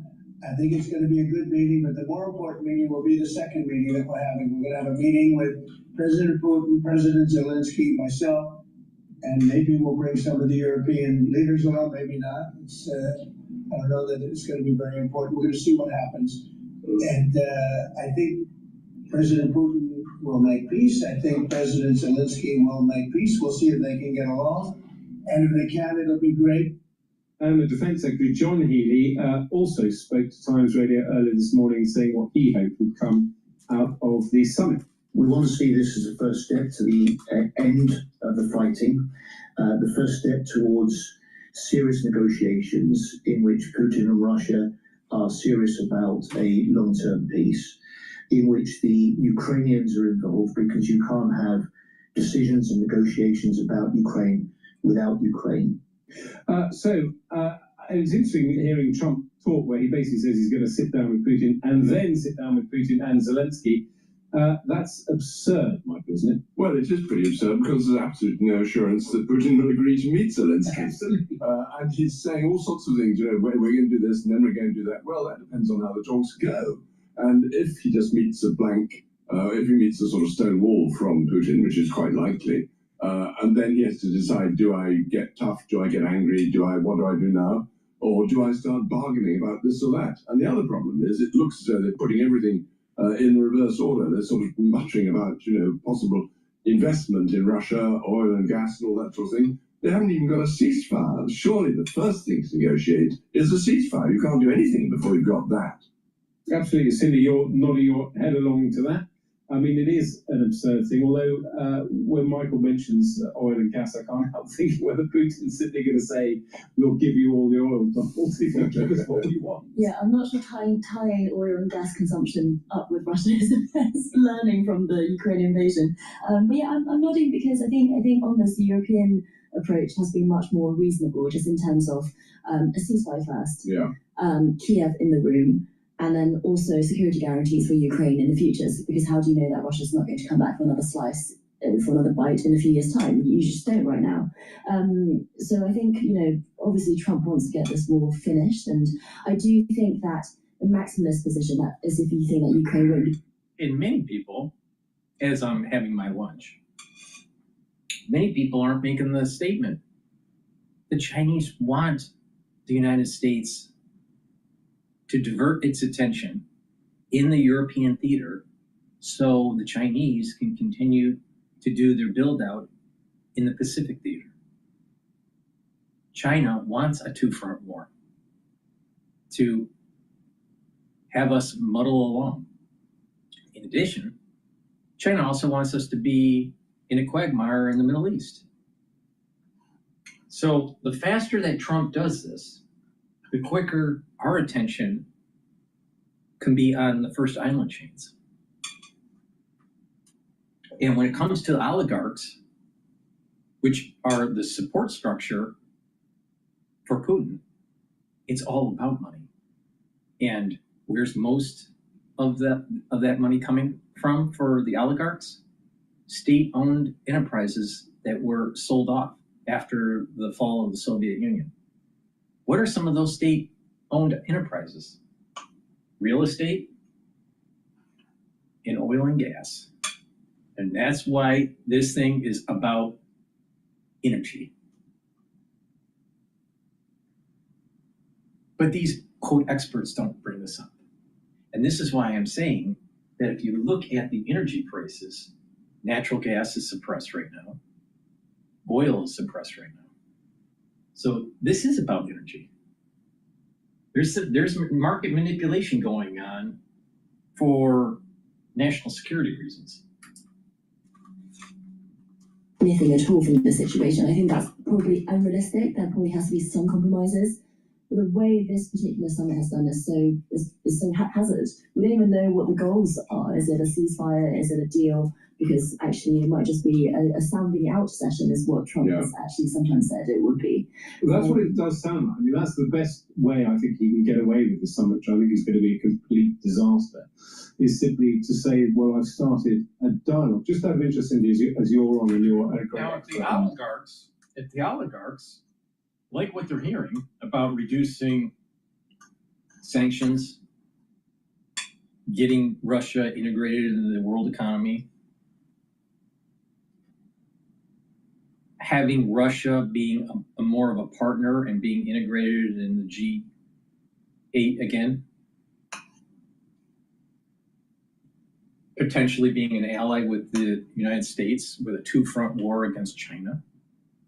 These are all positive for everybody, especially if you want to circumvent the expansionism of the Chinese empire. All right? But if Putin doesn't play ball, the oligarchs are going to be unhappy. And it increases the chances of something mysteriously happening to Putin. Again, experts not bringing this up. China and China politics. President Xi will simply be kind of sitting this one out and observing when he's not particularly interested in engaging. No, I mean, the Russian invasion kind of suits China in the sense that it diverts the Western attention. That's why when the Europeans are annoyed about why China's not helping them end the war a bit more, it's like, well, yeah, because then when the war's over, the West's going to be targeting China next. So it suits Beijing right now.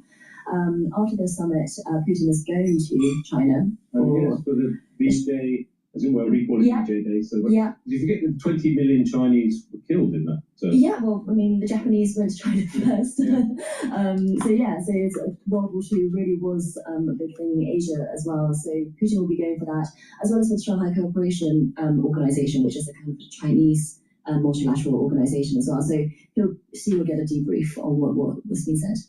And Michael, Introducing the second generation Blink Video Doorbell, designed to give you complete peace of mind no matter where you are. With a battery life up to 2. So this commercial, the person that had put the camera at their door in suburbia. Now, why are you living in an environment where there's so much crime that you absolutely, positively need to have a camera on your house? Don't you think that you should go back to, like, you know, the good old days, minimalism, where you can, like, remember when you were a kid and you didn't have to lock the door because you trusted your neighbor?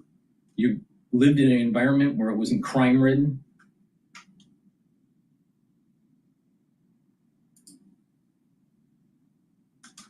and Michael, Steve Witkoff, who is obviously an expert in geopolitics, having worked in real estate for 50 years, has talked about sort of West Bank style occupation for Ukraine. What on earth does that mean?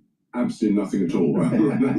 No idea. I mean, the West Bank at the moment is a disaster anyway. I mean, the people are being pushed out by very, very aggressive settlers, and the occupation of the West Bank is illegal in any case under international law.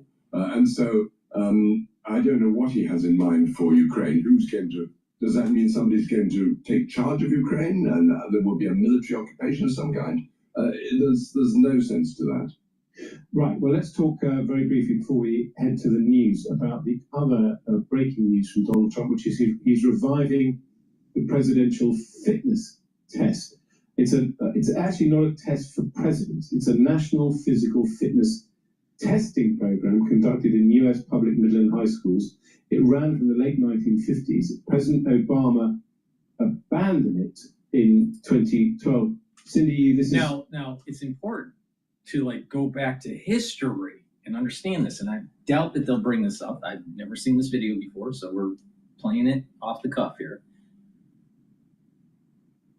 When pre-World War I and especially World War II, all right, the Army noticed that individuals that were serving were not physically fit, and there was malnutrition, actually. because many people, think about this, a big part of the economy in the United States was agricultural, all right? And especially between the war years, that was the Great Depression. So you had malnutrition that was a big problem. So the Army came up with this idea, well, in schools, and this is where the elite institutions started pushing for sports. They wanted the students to have more musculature, better fit. So football, baseball, soccer, these sports, I'm not sure when soccer became really a thing in the United States. I think it was post World War II, but definitely football and rugby, those sports, rowing, those sports provided the musculature for the ideal recruit for a war effort. So sports in academia was to create students that they could pull from for a war effort, especially for commissioned officers, all right? Because of what they were seeing pre-World War I and during the intermediate years between World War I and World War II, malnutrition was a major problem. Okay. That sets in motion after the war, World War II, nutritional requirements, the food pyramid, all right? Also, there's an increased ramp up of sports in schools post World War II, all right? And this idea that you need fitness, this fitness test, because we were in now the Cold War and we didn't know what was going to happen. You know, when eventually we had Korean War and the Vietnam War, and all right. So if he's reinstituting it, one, it's going to help a society because it's obese. We're on the other side of the spectrum. During the interim years of the wars, World War I and World War II, there was malnutrition. Now we have unfit population on the other side of the spectrum. It's not with a low BMI, it's with a high BMI, which is probably even worse.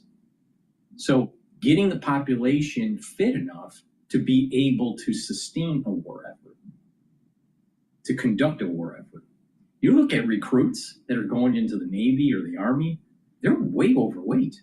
You look at just old movies, let's say of the 20s or the 40s or the 50s, and you look at their body mass, their BMI, and you look at today, it's just radically different. Now we know why. It's the McDonald's and the processed foods and the pop and the sugary substances, the lack of physical activity with kids. Obesity is rampant with kids these days. So bringing this back is twofold here. Helping the health of the youth, but also to provide a pool for recruits for a war.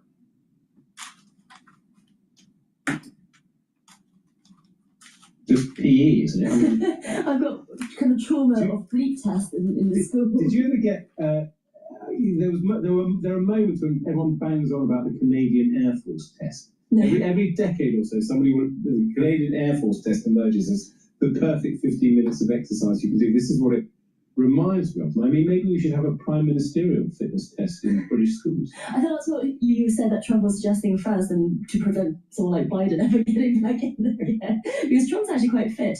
But I assume this is a RFK kind of proposal to kind of make America more healthy, and America does have a massive health issue.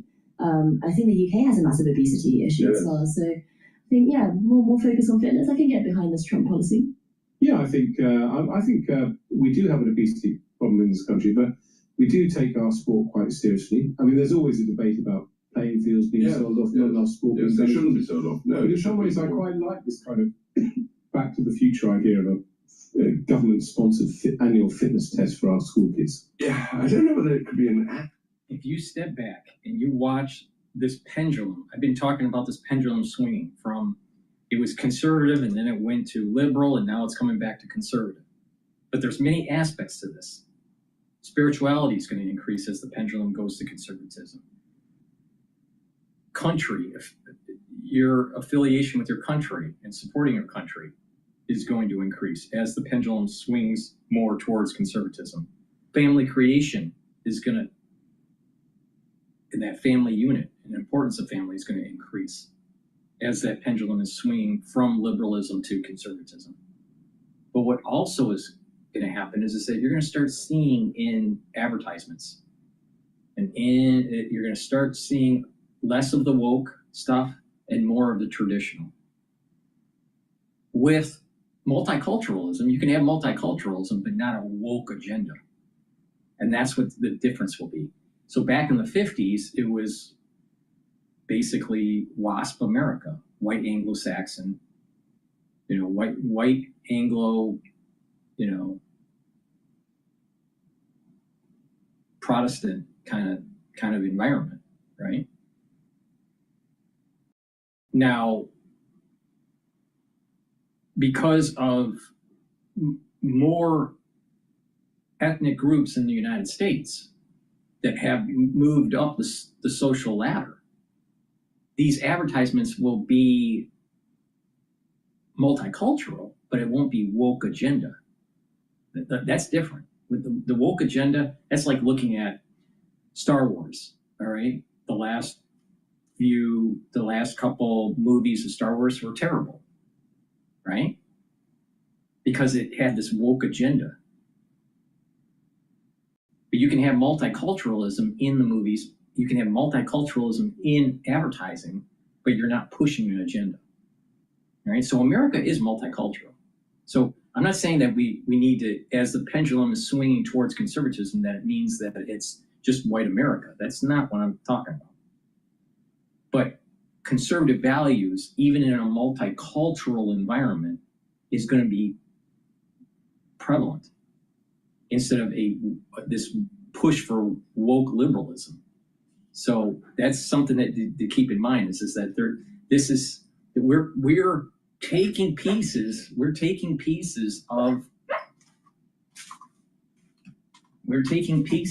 of the old parts of America, the 1950s, the 1940s, taking the good from that, because there were bad stuff that was going on back then, especially in terms of racial division, but taking the good part of that, of conservatism, and applying it to this new era of conservatism, this multicultural conservatism, for lack of a better term or description. But it's happening. And so some of the things that you would be seeing post World War II, or even the interim wars, the interim years of the wars of World War I and World War II, you're gonna start seeing. I've been noticing it. There's a bigger push for scholastic and athletic achievement. Now, part of that is because of the NIL, where students can now make money being a student athlete. So there is a market mechanism that pushes for this, but there is an added benefit. One, you have more people that are fit. Two, you have a better pool of people to actually serve the country if you're in a war. Now, I'm against really the NIL because I think a student athlete, it shouldn't be focused on the money and the advertisement revenue. They should be more focused on the education and the love of the sport. Now, if they're really good at it, then they can go and become pro. That's fine. But I don't think schools should be supporting NIL. I'm against NIL. But there is this movement. There is this pendulum that's moving towards conservatism and taking some of the goods of the 1930s, 1940s, 1950s, and teleporting it into 2025 as this pendulum is swinging towards conservatism. And what does Trump represent? Trump represents Reagan. Trump represents, in a soul root, George Washington. So what was Reagan? Reagan was about God and country, right? And there was a conservative value. George Washington was about country, and there was a certain code of conduct. Even wrote a book that was about code of conduct, right? And then there's also an element of JFK. We're going against the deep state, going against the grain of the national security state. So we're this pendulum's moving to conservatism. Now, people would say, well, JFK was a Democrat. Well, if you took the composition of JFK and what he thought near the end of his term, near the end of his reign as president before he was assassinated, he was more of a centrist. That in today's context, many things that he believed in were actually conservative values.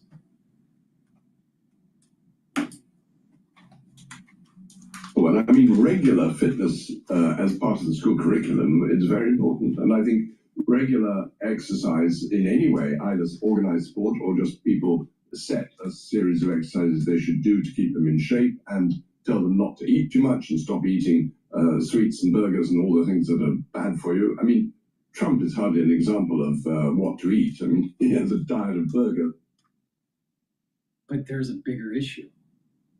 It's setting the stage for a more productive society, a more healthy society. And when you have a more healthy society, you're going to have less healthcare costs. And you have a better pool of people to serve in the military when you need it. Diet Coke, I think that's all he ever eats. And you know, wonders how he ever manages a state banquet. So much of this is genetic, because Trump is it comes across as a very high energy person. And you yourself, Michael, are an incredibly youthful figure, and yet you don't strike me as someone who kind of jogged regularly. No, and I should. I'd be more youthful if I jogged more often. And certainly I ought to do various exercises. And people have shown me how to do sort of stomach crunches and things, which would be, well, I suppose I could try. But yeah, it's important to keep fit. It's important not to eat too much. That's the first thing. And just to keep awake and alive and to keep fit. Yes, I mean, what's the old motto? In mens sana in corpore sano, as all us Latin speakers know.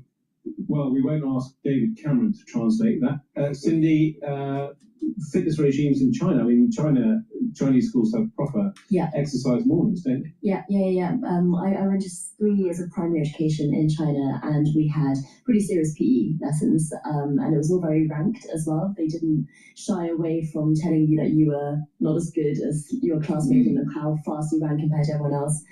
We also used to have eye exercises, so kind of physical related, but in between classes, a teacher would kind of lead you to massage your temples and your eyebrows and your I've heard about these. And they're really good. They're really good. It's true, isn't it? Yeah. And that, so you have like 30 kids sitting in class, all kind of massaging their face. What is that meant to do? It relaxes for eye strain, it relaxes the nerves and the muscles around your face. So if you're studying for 12 hours a day, which Chinese kids are, it's meant to be some kind of light.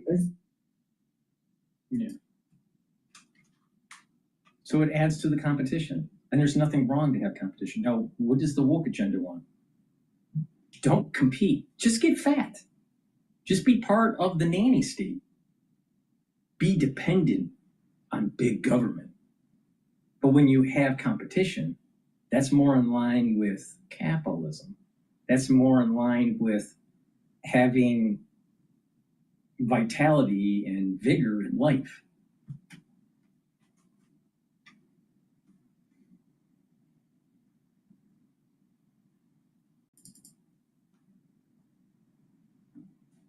Imagine being able to build an app with your name on it, just by thinking about it. Meet Base 44, a complete AI creation platform. Describe what you want. Putin's not coming to Alaska to sort of make peace in Ukraine. A ceasefire might possibly be something that he offers up, or perhaps pause to the bombardment of Ukrainian cities. But I'm very skeptical about that. I think it's going to be probably something in a different domain. Now, all eyes on Alaska tomorrow. Vladimir Putin has praised Donald Trump's attempts to end the Ukraine war as energetic and sincere. The Russian leader made these remarks ahead of that summit tomorrow, suggesting he might be open to a new treaty on nuclear weapons between the US and Russia. Ukraine's President Volodymyr Zelensky went to Downing Street for talks with Sir Keir Starmer this morning, and they focused on security guarantees ahead of the summit. Matthew Luxmore is a foreign correspondent for the Wall Street Journal. Matthew, officially, Western leaders have to say how confident they are in Donald Trump's efforts at diplomacy, and indeed how grateful they are to him. But the truth is that behind the scenes, their knees must be knocking, surely. Yeah, I think they're very worried about a kind of Yalta 2.0 where Trump and Putin get together and do what Putin's been dreaming about for a long time, which is kind of hashing out the fate of Europe's security infrastructure and also the fate of Ukraine. Now, the Ukrainians and the Europeans have been really kind of getting together over the last few days to try and prevail upon the American side to avoid giving Putin a sense that they're willing to do that, or indeed kind of making any agreements on anything of that sort in Alaska. And Zelensky has made clear there's not going to be an agreement on Ukraine without Ukraine. And luckily, it does seem like the Trump administration and the White House has made this clear, and Trump as well. They're downplaying expectations. They're making clear that they understand the European position. And this is a kind of feel-out exercise. It's a case of getting together with Putin. And I think from Trump's perspective, trying to gauge how serious Putin is about making peace. Who will be in the room, apart from the interpreters? Will it be Trump with Please go to my store, the-studio-reykjavik.com, and get the magnesium and zinc. It'll boost up your immune system. Magnesium also helps the efficacy of vitamin D3, and magnesium is super important for brain function. And guess what? In 5 years, you're going to know a lot of people that have early onset of dementia. Vitamin C and magnesium, super important for your skin, for your immune system. Again, magnesium helps with the brain function. Take them together is a powerful stack for your immune system and brain function. Another great supplement to take is Cleanse. Cleanse will help to boost up your immune system. You take a teaspoon a day, every day, swish in your mouth, gargle 20 seconds, 30 seconds, and swallow. It'll help the epithelial lining in your oral cavity and your oral pharynx and boost up that immune system. Super important to keep those epithelial cells healthy. If you're not feeling well, take a tablespoon or two a day until you feel better, and then go back to your maintenance dose.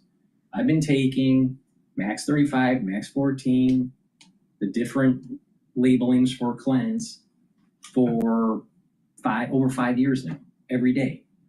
Now, another great supplement that's important to take is omega-3. Omega-3 is going to help to bring down systemic inflammation and help with your cardiovascular health by helping your body to bring down LDL levels and increase your HDL levels. With less LDL, less plaque buildup. It's pretty simple. Now, if you couple that with proper diet and exercise,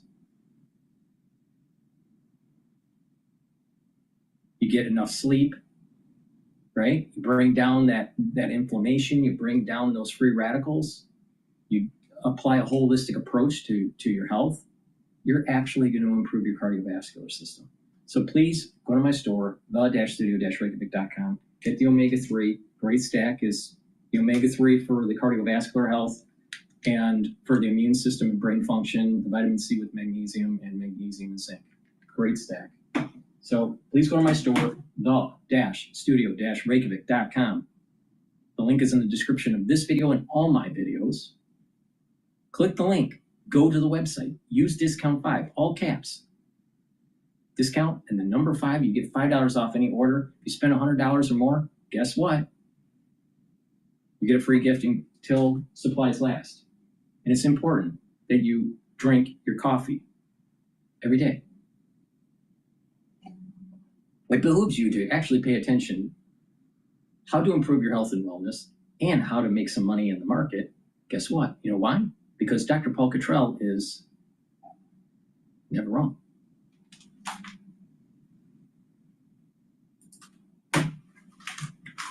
Cop in the room with Putin. Well, we don't know exactly, but it seems from reporting that we've seen that the initial meeting will be Putin and Trump with translators. Then I think they'll bring in a bigger delegation, Witkoff, Rubio, etc., Lavrov. And then I think they're due to give a press conference. But I think the initial stage will be the way Trump likes to do things, and certainly the way Putin wants it as well, which is the two of them speaking together. And we know that in previous summits, there was some confusion about note takers, whether Trump was even taking notes or whether anyone was taking notes of the meeting, for example, in Helsinki. But I think in this situation, we're hoping that everything will be documented and recorded. Yes, I mean, the idea that there won't be note takers, I mean, this is madness, isn't it? Yeah, I mean, Trump definitely has this style of, it's a personal style. He believes in personal agency and meeting with other world leaders and making decisions that are very, very important to make over the phone or through, back channels, diplomacy, through other representatives of their government. And for Putin, it's a chance to influence Trump, to try and convince him of Russia's position and perhaps to deliver a very long historical monologue about what he perceives to be the history of Russia and Ukraine relations. So Putin will be trying to kind of bring Trump around to his perspective on things, and I think Trump will be trying to get Putin at least to agree to a ceasefire. Right. How likely is it that a ceasefire is the result, an immediate ceasefire is the result of tomorrow's summit, not even featuring Ukraine? Well, look, I think the important thing is that when you get in your car, you just need to put your location in the trip planner. It recommends where you need to stop, for how long, park, plug in, and you can go about it. Well, look, I think the important thing is that Putin's not coming to Alaska to make peace in Ukraine. Putin has talked, and his administration has talked for a very long time about the fact that they want to improve relations with the US. They want to strike various economic deals. They had Kirill Dmitriev, who is very versed in this stuff, fluent English speaker, flying to Washington, D.C. to, talk a good game about, striking economic deals with Russia. Putin has said we have far larger reserves of rare earths than Ukraine, which of course struck a deal with the US, giving them access to some of this stuff in Ukraine. So I think Putin wants to come to Alaska and say, look, the war in Ukraine is a complex thing. It's something you're not going to fully understand because, we have centuries of conflict with Ukraine. We're trying to sort it out. We will make peace ultimately. But look, there's all this other stuff that we can talk about. There's nuclear deals, as you mentioned earlier. This is something that might be agreed on, like renewing the New START treaty or something like this. But he also, I think Putin understands he needs to bring something to the table, some kind of gesture that he needs to make Trump think that he's not, dragging his feet over Ukraine. So a ceasefire might possibly be something that he offers up, or perhaps pause to the bombardment of Ukrainian cities. But I'm very skeptical about that. I think it's going to be probably something in a different domain. I mean, shouldn't we still be outraged, really, that a despot like Putin, who invaded another sovereign country, is getting the opportunity to parade on the international stage? There couldn't be a bigger one tomorrow in the United States. I mean, it is all bizarre, isn't it? I mean, it's incredible how much things have changed in the past 3.5 years, right?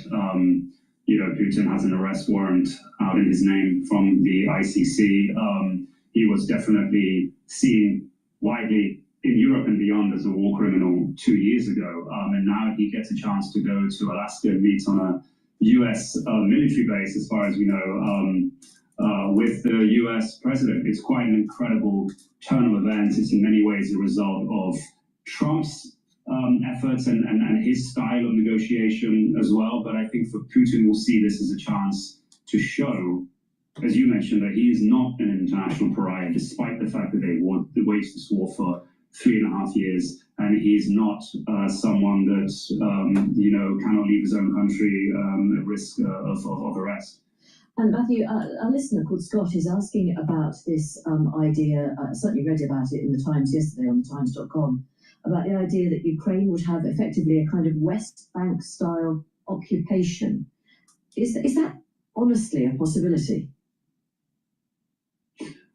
I mean, I'm not quite sure which exact part of Ukraine your listener is referring to, but I think Trump has made quite clear that there won't be a discussion over what he called last week, possible land swaps between the two countries. The Europeans and the Ukrainians have made very clear to the American side that this is not something that they're going to agree to. So anything that is agreed upon between Trump and Putin is not something that is going to be kind of legitimized up. But so people don't need to be alarmed that Russia won't effectively be allowed to control the area it already occupies in Ukraine in a sort of copy of what happens in the West Bank.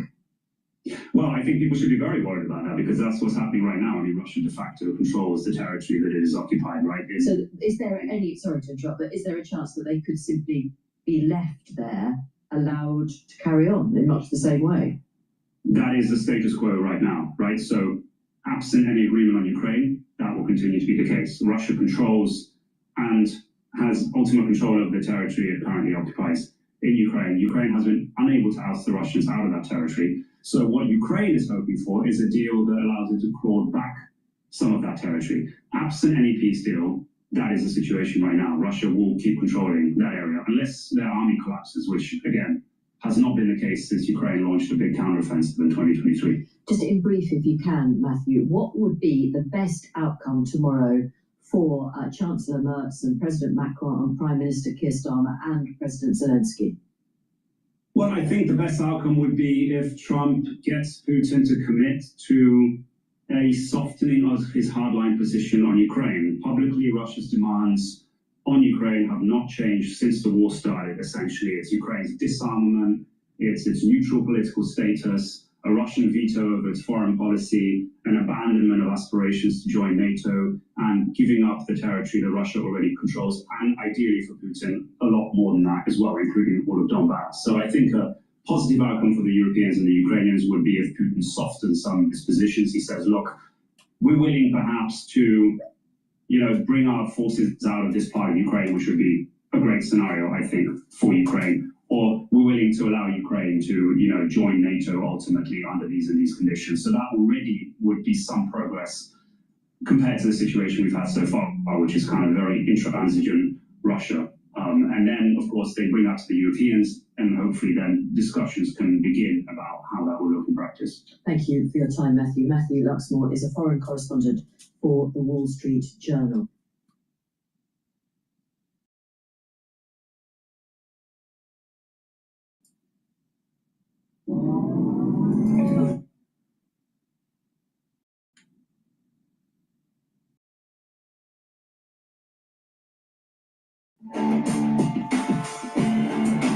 All right, before we go to the Hill about the Trump summit, their take on it, please go to my store, the-studio-reykjavik.com, and use this stack to help with your cardiovascular health and your immune system. Turmeric, very important to bring down pro-inflammatory cytokines. It helps to soak up free radicals, boosts up that immune system, and helps with your vascular system. Ashwagandha root controls your cortisol levels and your blood glucose levels, brings down inflammation at the vascular level. Important for the immune system and your vascular system. Lignans, it's an antioxidant, it's going to soak up free radicals. It'll help with your endocrine system and your immune system, brings down inflammation, and you'll also recover quicker after a workout. So a great stack to help with your cardiovascular health and your immune system is to take the lignans, the turmeric, and the ashwagandha. Use discount 5 and you get $5 off any order. Another great supplement to take if you're 40 years of age or older is NAD+. NAD+ supplement will help to boost up your NAD+ levels. That will increase your energy. That will also help for you to repair your DNA damage, because when you get older, you have more DNA damage. This will help to repair cellular DNA and mitochondrial DNA. In addition, by taking NAD+, it will help to protect your neurons. Like I said, you're going to know a lot of people within 5 years that have early onset of dementia. So please go to my store, the-studio-reykjavik.com, and get the NAD+. Make sure you use discount 5 and you get $5 off any order.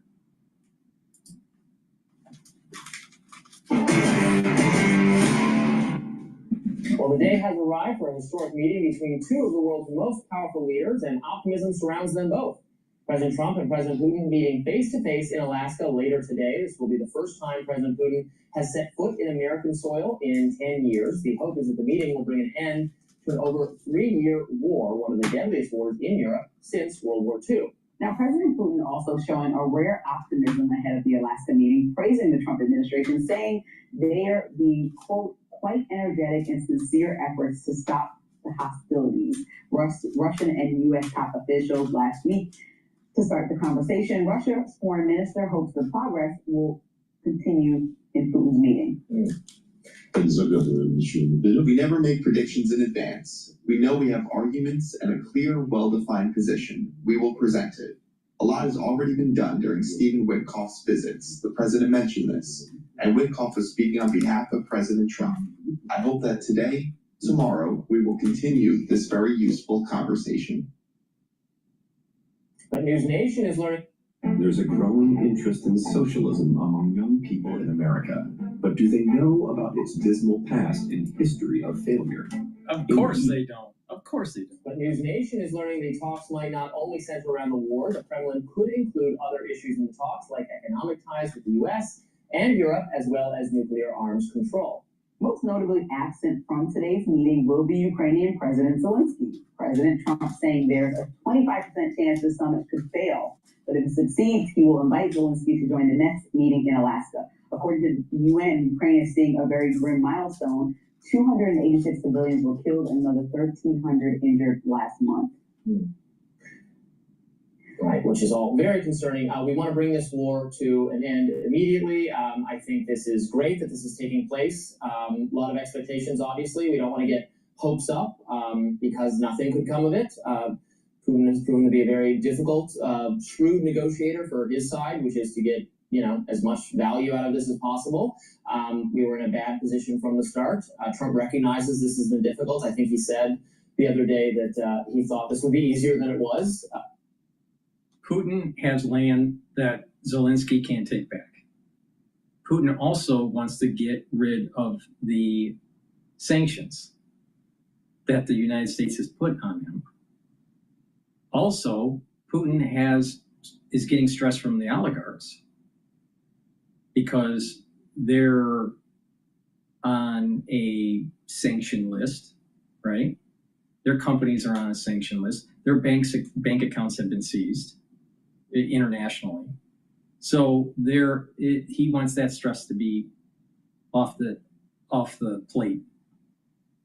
So there are many things that Putin wants that he may need to negotiate some land, even though on the battlefield, Ukraine can't really take back what Russia took. So this is why Trump, I think, says it's more complicated, right? Because there's inner stress within the country of Russia that Putin's worried about. Now you add in the benefits of the United States bringing Russia into the fold and be part of an allied force against China, very similar to what was happening during World War II with the allied forces fighting against Nazi Germany.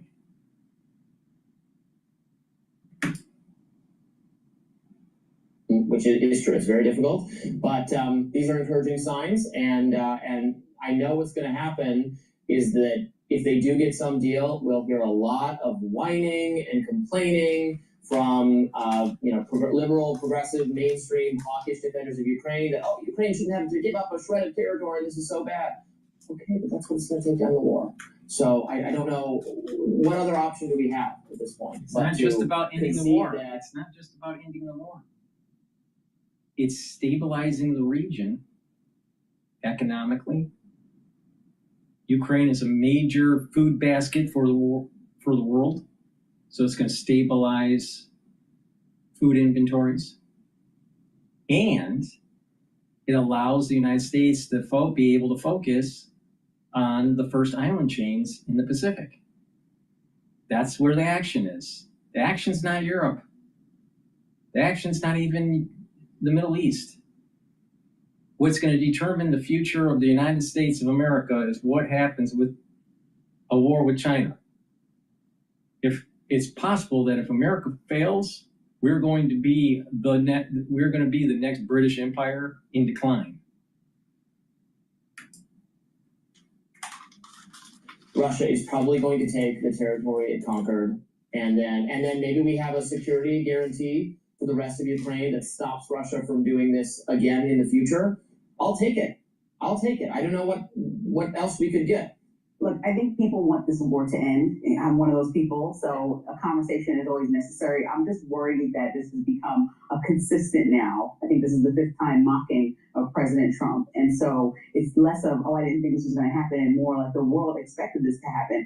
I think when you look at what Russia did overnight, they dropped 2 ballistic missiles and 97 drones over Ukraine the night before a big meeting. He's done this the day after a big meeting with President Trump. He's constantly doing something that shows, well, I'm not going to stop. So basically take what I'm offering or nothing. And I think that is just showing a show of power. As we talk about this big meeting, he's over there killing more civilians and doing it even more aggressively than, let's say, a week before, while the whole world is watching. And so what message does that send, I think, to be an American? Across 13 locations you're bombing, and then you're going to go sit down with Trump and talk about how energetic he is about the meeting. And the key person missing there is Zelensky, who has been, wildly overlooked in a lot of this process, because it's like, yeah, like you're saying, he's not in a position of power to say it's what you want, but he is closer to our NATO allies that maybe want something different than what Russia wants. And so I think President Trump should be, keen on making sure that he's having first and foremost conversations with our allies to make sure that we're all on the same page about what we're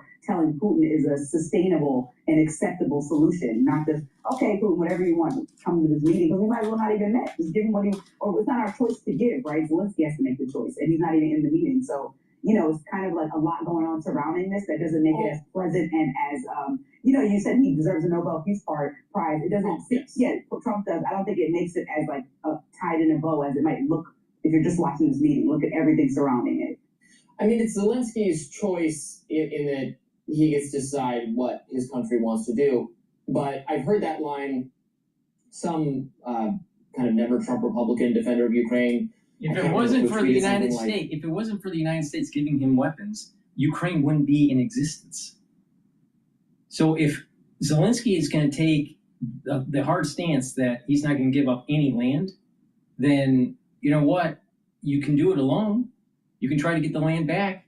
The United States doesn't have to provide military assistance and military weaponry. Maybe we could just give it to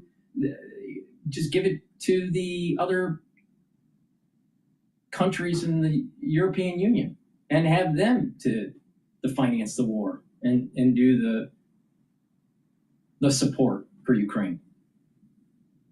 See, Zelensky is thinking in the sense that he can't give any land. Well, he lost the land because he lost the war.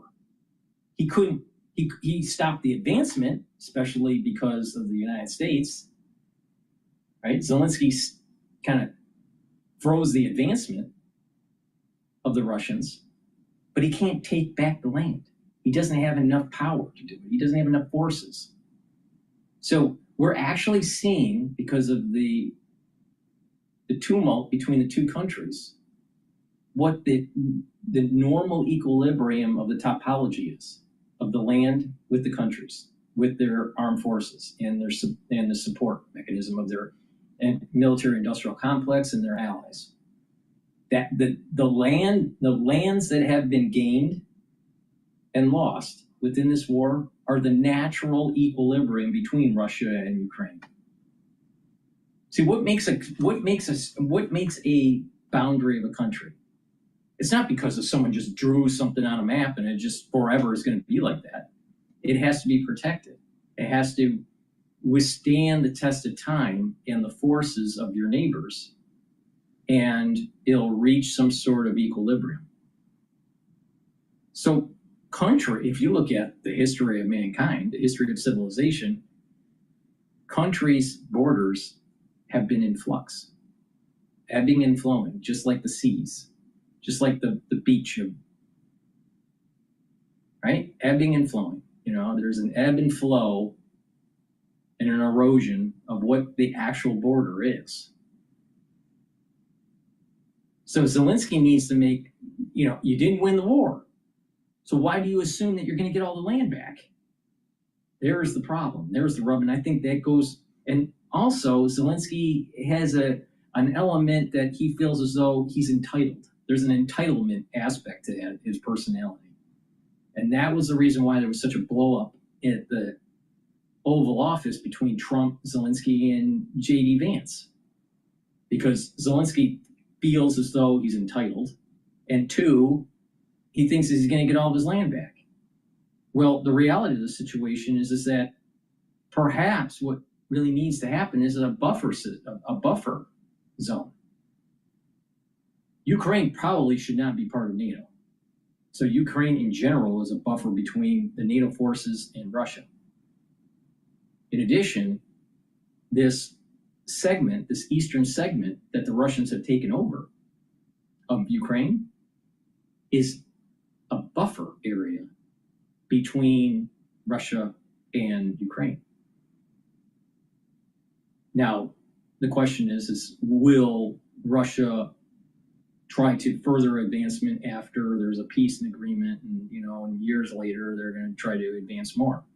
Who knows with a new president, but I doubt that it will be Putin because he's getting older and he doesn't have the resources.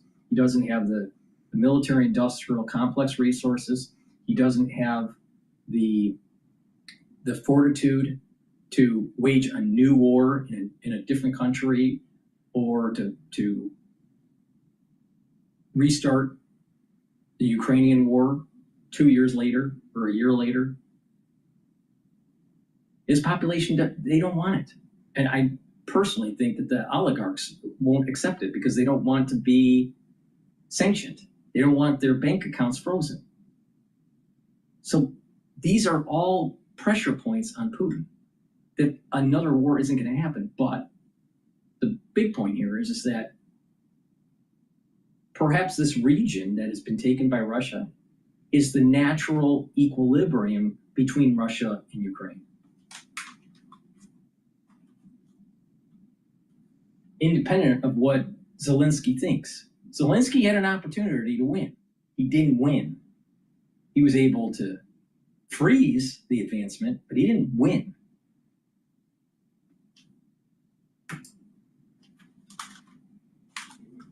Trump doesn't get to.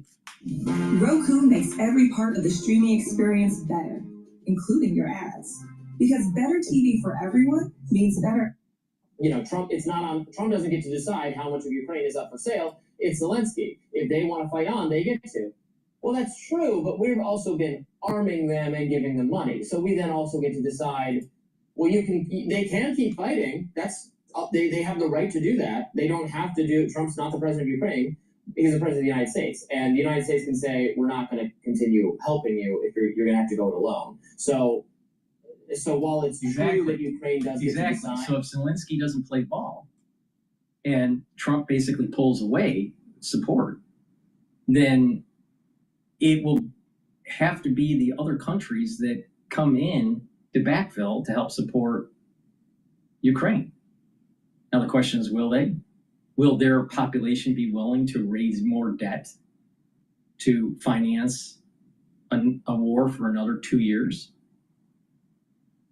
And most likely the Russian army it'll be a stalemate because of what's happening with the technology. This drone technology and this kamikaze kind of drone strategy has neutralized tank warfare. Now, what broke the trench warfare of World War I was tanks. So now you're having a kind of a scenario. We're starting to see the beginnings of going back to the future, right? Of trench warfare.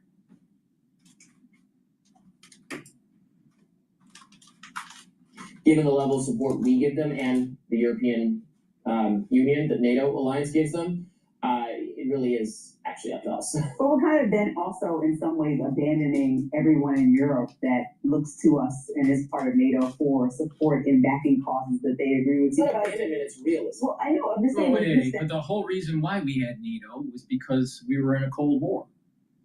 And we were also trying to rebuild Europe so they would be able to be a vibrant nation, vibrant continent, because they were decimated in World War II.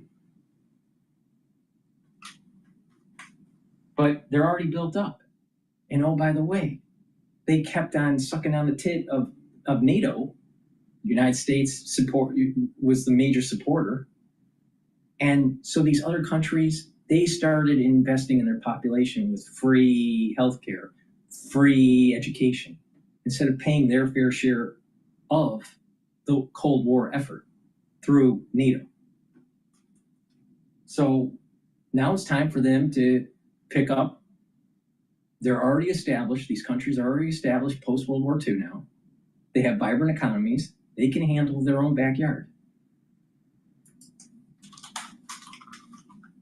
Like right now, just because Zelensky's not making the same choice that we are, but mind you, on the back end of that, we're having sit-down meetings with Putin, like, you should be able to make these firm decisions. It looks like we are kind of just stepping away from something that we kind of committed to with funds, right? Once you give money, you committed to. We're not, yes, Ukraine's not in NATO, and yes, we're not required to support them, but we're like knee-deep in this thing, alongside them saying that they are not the aggressor. And so we're going to either follow through with that or just look like we made a poor choice. What's bigger issue is not Ukraine. The bigger issue is bringing Russia as an ally against China.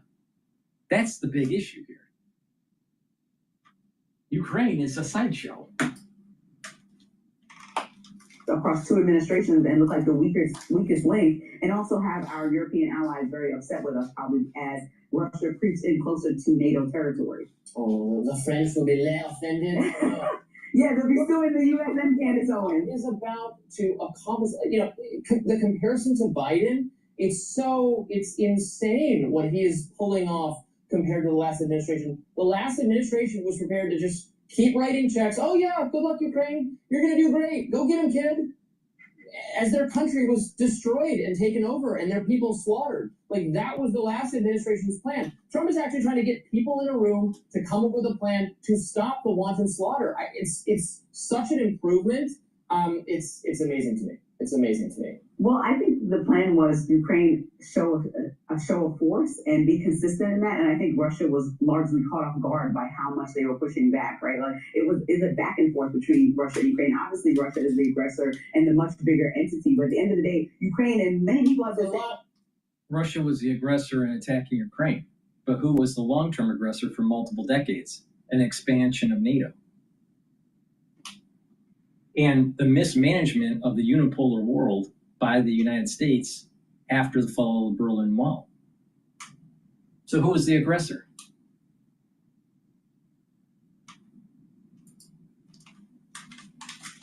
have been holding, but they've been holding their own. And I think that Russia wasn't expecting. They thought they were just going to conquer all because this NATO was hanging over their head and they were upset about this whole thing. And they just thought they were going to do what they wanted to do. And it didn't go as Russia planned. You have to admit that. This is not exactly what they thought. I thought this would be like a moot issue and such a superpower. They probably thought that they can get to the finish line much quicker. Since they're here still negotiating, it's not ideal for them either. They spent a ton of money. They do have sanctions. They are worried about trade around the world. That's part of the talks that are going to be on the table with Trump today. So, we do impose sanctions and make it harder for them to, do commerce and all things with us, then won't that be an incentive to say, okay, you have your 10 list of demands, just like when you're going for a job. You have 10 lists of things that you love. Well, guess what? We're not going to give you 20% stock option in the company.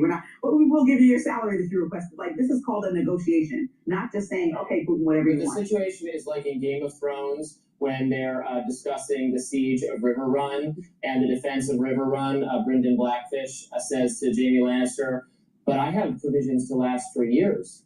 Do you have years, Kingslayer? Ukraine does not have years left, even though they could put up a defense. So we have to have a negotiation now. Well, I'm looking forward to seeing what happens. Next up, Senator Josh Hawley is calling for an investigation into Meta, a new report shining light on some apparent. I'll tell you, these talking heads are idiots. Please go to my store, the-studio-reykjavik.com, and get the olive leaf extract, not the omega-3. But this is olive leaf extract. I'm a little tired, but olive leaf extract is dual purpose. Olive leaf extract will bring down inflammation, and it's going to also help improve that lipid profile, that total cholesterol profile. By bringing down LDL and increasing your HDL levels, you're going to improve your cardiovascular health. So by taking olive leaf extract, you're going to help your immune system and your immune system. Myotrol. Myotrol is going to help you with your musculature. It's going to help to build muscle, maintain that mitochondrial health. Very important. You need lots of ATP. When you're 40 years of age, male or female, you start to atrophy your muscle. And what happens is it's going to be harder and harder to gain muscle afterwards. It's important to do resistance training, eat properly, get enough protein in your diet. But taking myotrol is going to help with the gene expression to build muscle and to maintain muscle. So if you're 40 years of age or older, you should be taking this. It stacks really well with gladiator barley. Gladiator barley helps to build muscle. Zeolite will bind to heavy metals, toxins, and chemicals. It'll allow you to urinate them out in 6 to 8 hours.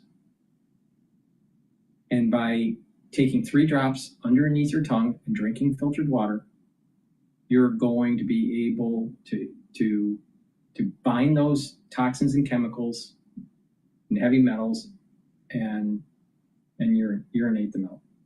Now, some people prefer to take a heavier detox.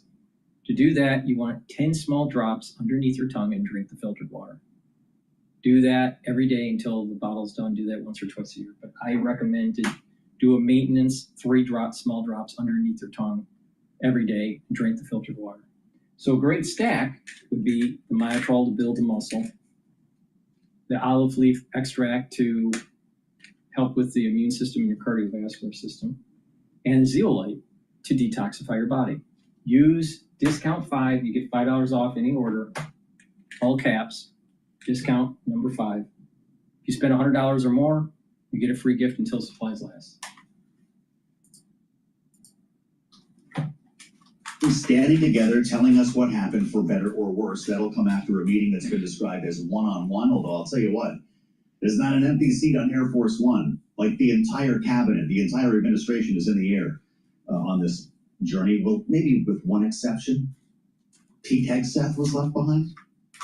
So we are throwing the full editorial resources of Bloomberg News at this historic day. And as Charlie mentioned, we are going to have a late night when we take air on the late edition of Balance of Power at 5 p.m. Eastern. We're going to plow right through with special coverage until it's all done. It could be 9, 10 o'clock. We'll find out together here, because nothing could be more important than this conversation today. Thanks for being with us on the Friday edition of Balance of Power here on Bloomberg Radio. We're on satellite radio channel 121. Of course, you can watch the radio show on TV by going to Bloomberg Originals, and always YouTube, where you can search Bloomberg Business News Live to find our stream. President took off pretty early this morning, a little bit later than scheduled, after talking to reporters yesterday about his expectations, which he's been tamping down, right? This is a feel me out, not necessarily a peace deal that's going to take place today, and it might have more to do with what they agree upon in terms of meeting again. Here's what President Trump said. We have a meeting with President Putin tomorrow. I think it's going to be a good meeting, but the more important meeting will be the second meeting that we're having. We're going to have a meeting with President Putin, President Zelensky, myself, and maybe we'll bring some of the European leaders along, maybe not. I don't know that it's going to be very important. We're going to see what happens. And I think President Putin will make peace. I think President Zelensky will make peace. We'll see if they can get along. And if they can, it'll be great. It is a very brief schedule today, even though it's going to be a long day. There are only 3 points of notice here on the guidance from the White House. President departs the White House en route Anchorage. We've already checked that box. The president participates in a bilateral program with the president of the Russian Federation. That's what the world is waiting for. And then a short time later, the president departs Anchorage, Alaska, en route to the White House. There will be a conversation with reporters along the way, unless this thing really goes off the rails. Maybe we'll be seeing President Trump alone. All of that is unknown. He also has a Fox News interview. And this is kind of interesting because that might be what keeps us on time. He's supposed to sit down with Sean Hannity after this. And, the program's got to go on at a certain point. So the president may well be focusing his attention on the TV show before he gets off the ground here. Really interesting, just breaking here from Fox News, just seeing this on Twitter before we bring in Nick Wadhams. President Trump tells Brett Baer, if the Putin meeting doesn't go well, quote, I would walk, unquote. Nick's got a long day, too. He runs our national security team in Washington. So how'd you like to be Nick Wadhams at this point? It's great to see you. We finally made it. The day of days, I would walk, so the gaming continues. I guess until the moment they sit down. I mean, that comment to me is actually one of the least surprising things he said in a while, because he's shown a real history for doing this. I mean, listeners and viewers may remember Hanoi. I think it was 2019 when we had all that fanfare about Trump going to meet Kim Jong-un, the leader of North Korea, precedent-shattering, first time the two leaders met. I mean, it was just as actually far more intense than what we're seeing right now. And President Trump got up and walked away, and that thing resulted in absolutely nothing. And we got, and that was flying all the way to Vietnam. So he has shown perfect willingness to do this. I mean, it's just so fascinating to me, because I think one of the big things that's driving President Trump is the show, the spectacle. He's meeting President Putin, first time on U.S. soil in how many years? In a way, it's the spectacle and the show of the actual meeting, and the results of it feel at this point almost to be secondary. We're seeing images of him boarding Air Force One earlier this morning. It's a 7+ hour journey to Anchorage. Do we know anything today that we did not yesterday in terms of the staging, where on the base they're going to meet, what this is going to look like? Details, they are being pretty tight-lipped about that. What we do know, though, is that, White House spokeswoman said this yesterday, but they are going to do that joint press conference, which is another pretty extraordinary one, and really tells you that President Trump is absolutely running the show on this one. He had done a press conference the last time he met Putin in 2018 in Helsinki, and that was the one where he said he backed Russia's denial of involvement in the 2016 election hack. And from that time, he just had advisors all around him saying, really trying to put guardrails around his interactions with Putin. All those folks are gone now. So that is the big question we have. The surprise factor, the potential for something unexpected to happen here is absolutely off the charts, because there are no guardrails. He has no Russia experts. He has no Fiona Hill or some of these other real, pardon the expression, wonky folks who have just been doing the Russia file all their lives. It's him, it's Marco Rubio, it's essentially his entire cabinet aside from Pete Hegseth. They're going up there. So there really is a feeling of, it could turn out to be nothing, but also anything goes. Fascinating way to frame this. We're going to talk a little later this hour with John Bolton, who calls that day in Helsinki, I believe, the darkest day of President Trump's first term. But look at this guest list on Air Force One. Rubio, Bassett, Lutnick, Ratcliffe, Susie Wiles, Blair Harrison. I can keep Dan Scavino's on the plane. Caroline Leavitt's on the plane. Ambassador Steve Witkoff, not a surprise. Ambassador Monica Crowley. Right. What's Pete Hegseth doing in Washington? Well, very good question. I mean, we are really trying to read the tea leaves on this. There is some indication we've had over the last few months. I mean, you look at his travels, which are basically zilch.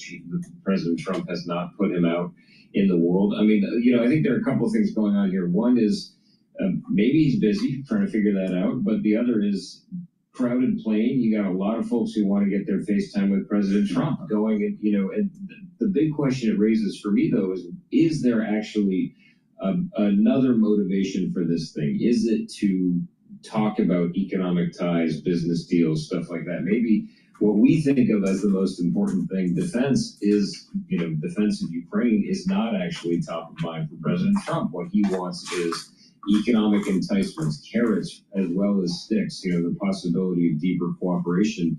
And for something like that, maybe you want a Besson, maybe you want a Lutnick. Right, absolutely. Zach Cohen at CNN just posted that Keith Kellogg, President Trump's special envoy for Ukraine, will also not be at this meeting, perceived by the Russian side as too sympathetic to Ukraine. What do you make of that? Well, Keith Kellogg, when he came on, the notion was that he was going to be the guy front and center for everything Ukraine related. And that role has really been taken over by Steve Witkoff. Yeah. And Keith Kellogg really is now the guy who liaises with Ukraine. So in some ways, not hugely surprising that you would not see Keith Kellogg on this trip, in part because Trump has shown this penchant for not wanting to antagonize folks, even if it is Vladimir Putin. You would think maybe a little antagonism might be warranted. Doesn't want to do that necessarily, but also Keith Kellogg, his role now really is to keep up that communication with Ukraine. And as we've been saying over and over, one of the real interesting elements of this meeting is Ukraine is not going to be anywhere near Alaska. Right, yeah, despite some flirting with that idea in an interview this week that we heard from the president. So this is going to be interesting as this unfolds. Striking to see Sergei Lavrov this morning with a CCCP T-shirt on as he arrived in Anchorage, or for the flight, I guess. We were all looking at this. Steve Witkoff is going to be there. He's pals with Vladimir Putin. Are these guys going to be smoking cigars in there, or is this going to be a standoff?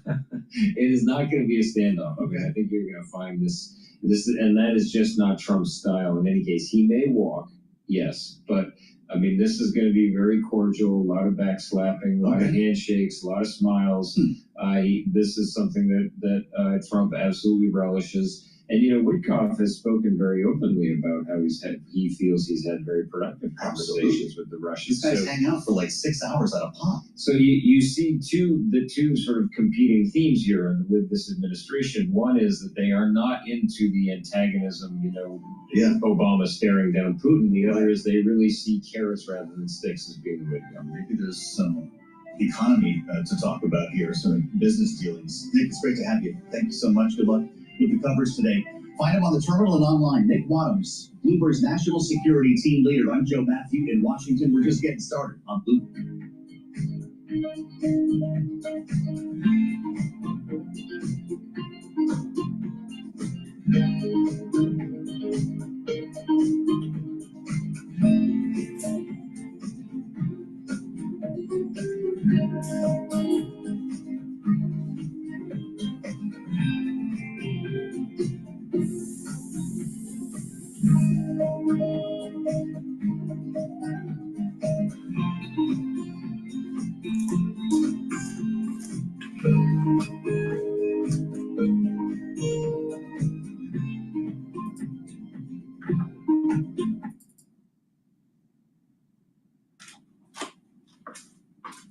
If you want to build an app and have no idea how to code or where to start, check out Base44.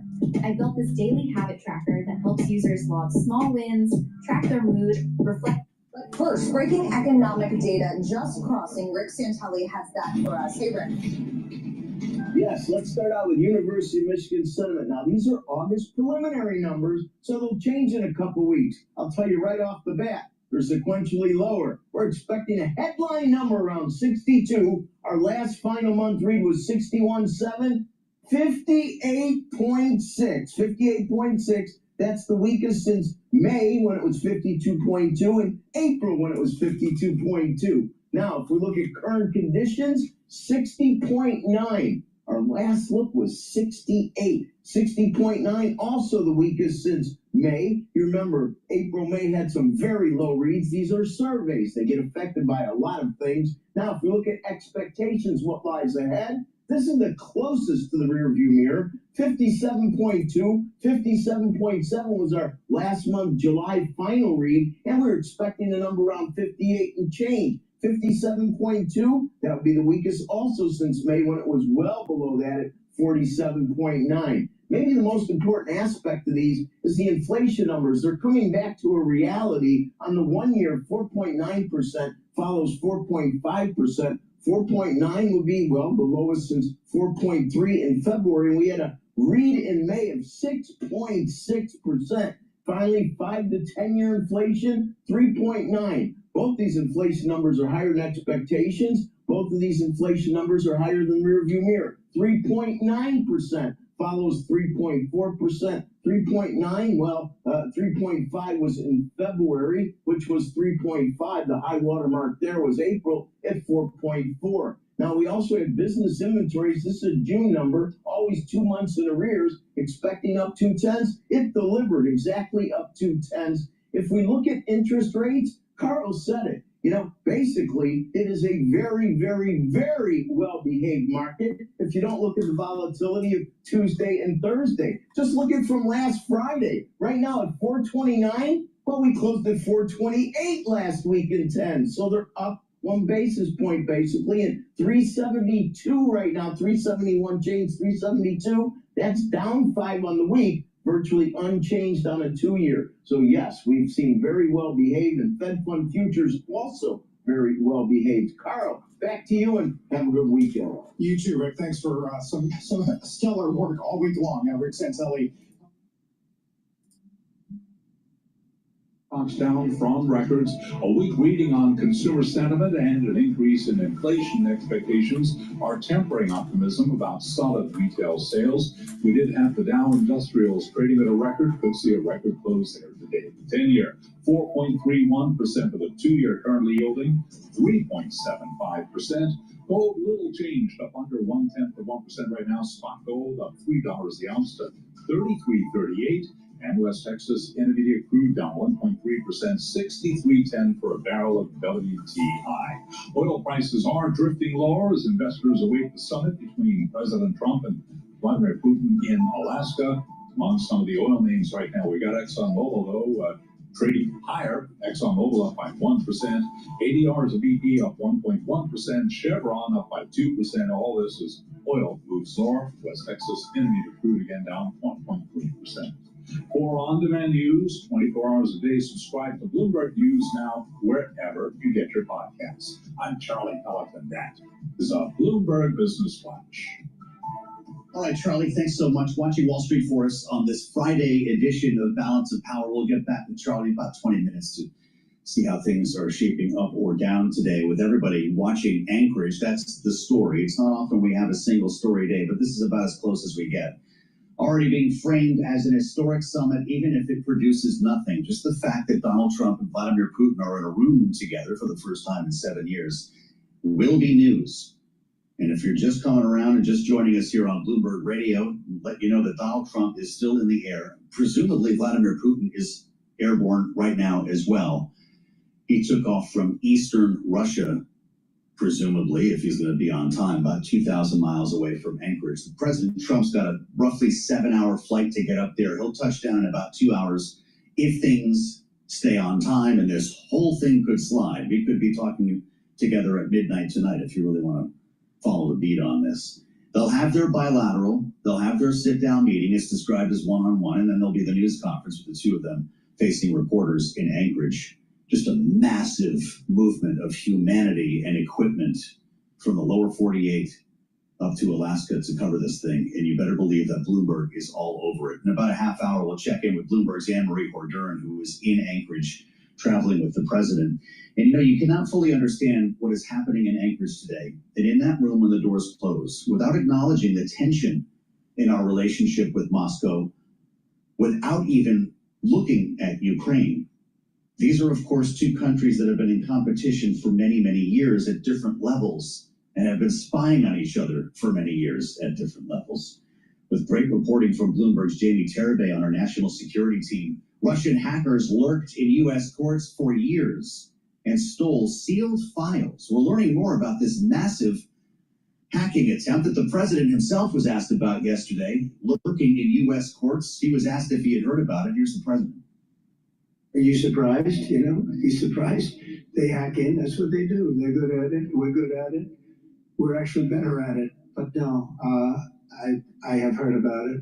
I've heard about it. Doesn't seem very concerned. Maybe we are better at it. Let's talk to Jamie about this. Russian hackers lurking in U.S. courts for years. Jamie Terabay, welcome back to Balance of Power. What did they steal? Hi, Joe.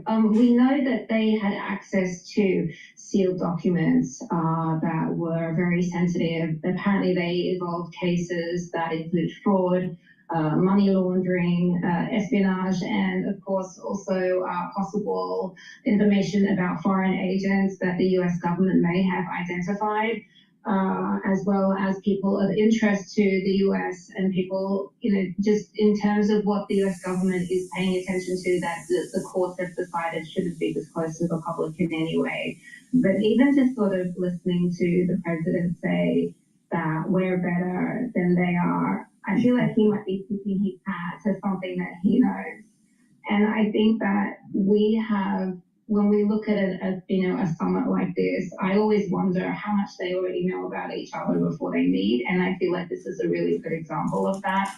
When we look at the story of this hack being reported now, these Russian state hackers were in these systems for years. They had access to so much information. They exfiltrated so much information. And you remember SolarWinds? That was in 2020. That was a software update for U.S. defense companies and government contractors. The Russians did that. They were in there for years. And even we go back before that to 2018 when they were in critical infrastructure. So I always, when I hear things like this, I'm very, I'm always curious about how much everyone already knows going into these meetings. Absolutely. You were able to review a report here that does not identify the attackers, but you've referred to them as state hackers, Russian government hackers mentioned in our column here. Is Vladimir Putin behind this? Is this the capital at work as opposed to rogue hackers living in their homes going into U.S. systems? The attribution is always tricky, right? Because it always gives plausible deniability. We have this situation with Chinese state hackers as well.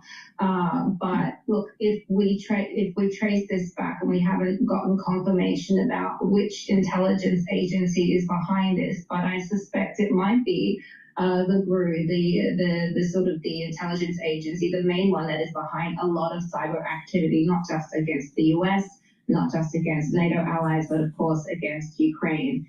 So we've seen Russian cyber criminals, the ones that are responsible for millions and millions of dollars in theft of ransomware, when they lock up systems, lock up hospitals, when they lock up Colonial Pipeline, holding those systems to ransom. A lot of them were hiding in plain sight in Russia. And so whether they know about them or not, they're definitely not going to be sort of publicly attributing their behavior as being connected to the state. And it gives Putin a bit of leverage when and if the president decides to raise this topic with him.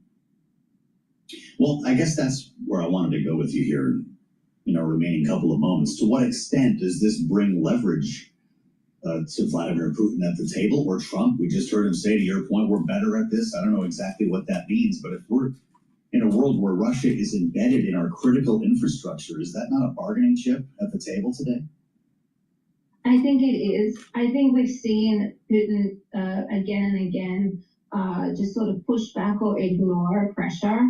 But I think with the sanctions that the Senate in particular has been touting, the fact that President Trump has said that the bill that they want to push is an optional bill, the fact that now India is facing very high tariffs on Russian oil, and that there's a possibility that China might be facing a similar price for its Russian oil imports.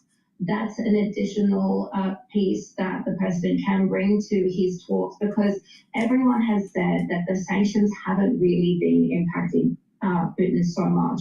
Even with all the yacht seizures, the fund freezes, and all of the rest of it that we've seen over the last couple of years. But this will really hurt their ability to pay for their military machine. And that's the part that everyone thinks will be the most convincing factor going into these talks. Really interesting. Jamie, I know that you were writing about sanctions as well, and we've been waiting to hear about secondary sanctions. Well, I guess it's been a week now, right? They were supposed to go into effect last week, and then this meeting materialized. So this, I guess, is on ice for now. If the meeting does not go well today, do you expect an announcement on secondary sanctions? The Congress is ready. The bill is ready. They've drafted it. They've redrafted it. They've gone back and tweaked it into a form that the House will approve of, and that when it gets to the president's desk, he will sign it. So they're ready, and they just need the green light from the White House. And President Trump has shown his frustration with Vladimir Putin again and again and again. And the response that he's had up until this point has been things like resuming the flow of weapons or giving them more money. So maybe this will be something that he will use. I mean, we never really can tell, but he knows that he has that tool in his toolkit going into this meeting. Yeah. Jamie, I'm so glad you could join us today. Jamie Terabay is on our national security team here at Bloomberg and is a world-class journalist, Mike. Please go to my store, the-studio-reykjavik.com, and get the drops or the lozenges. It's really important to have some at work or at home. You never know when you have that throat irritation. Take it right away to mitigate the problem. Trust me, this fall season, it's going to be an issue. The drops come in a 100 count. You can get it in blueberry, cherry flavor, and also honey and lemon. Get a few bags for your household. I also have in stock the elderberry zinc lozenges that are larger than the drops in a 21 count. Use discount 5 and you get $5 off any order. Also, go to my store and get the very high quality structural nano silver toothpaste. It'll whiten your teeth, freshen your breath, help with the gum line health, reduce inflammation at the gum line. With good oral hygiene, you're in reducing the chances of cardiovascular problems and valvular problems due to poor oral hygiene. Also, dual purpose deodorant bars for males or for females. You can get it in citrus and in peppermint, lavender, and tea tree. Has no aluminum, no baking soda, made from essential oils from the Himalayas, very high quality ingredients. Please go to my store, the-studio-reykjavik.com, get the deodorants. These deodorants also help to detoxify your body. And detoxifying your body in multiple ways and regularly will help with your immune system and your endocrine system. So please go to my store, the-studio-reykjavik.com, use discount 5. Production in the rest of the world actually declining in demand. Crude oil is going to that level. It's going to really hurt their revenue. So I think secondary sanctions, might hurt some, put some discombobulation in the meantime. But overall, that price of crude oil is on its way down. If we can accelerate that process, that'll hurt the Russian war machine. Yeah, you know what I never asked you about, Mike, are the big oil stocks. And just to look at these charts, they've just been choppy, going nowhere for, it feels like a couple of years at this point. The Exxons, the Chevrons of the world, are they just simply keying off oil prices right now? A lot of that's true, Joe. The key thing to remember about the oil companies compared to the price is they make money. They have revenue. They actually have dividends. The actual price of crude oil will just go over time because they get more efficient every day. The key thing I can point is when people talk about things like rig counts in this country are the same as they were in 2010, yet the price of oil, the oil production in the U.S. has doubled. So that's the efficiency of crude oil producers. They should continue to make money even though the prices go low. But the key thing to remember is the average cost of production in the U.S. is around $55 a barrel. And we're seeing the curtailing supply now because we're heading that way. Well, I guess it makes a lot of sense. I mean, look at the XLE. I think it's at $86. We topped out $97 on the ETF back in November. It's been an interesting trend here to watch and a kind of a tedious one for shareholders. Mike McGlone, thank you as ever, keeping us honest here on the oil story. Remember this conversation when you see some of the breathless reporting that's going to come out of the oil patch in the next 24 to 48 hours. He's with Bloomberg Intelligence, and they are the best in the business. We've got a really important conversation for you coming up next here on Bloomberg. The man who was in the room with Trump and Putin in Helsinki, John Bolton, former national security advisor, with us live straight ahead, only on Bloomberg.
You're not lazy, you're overloaded.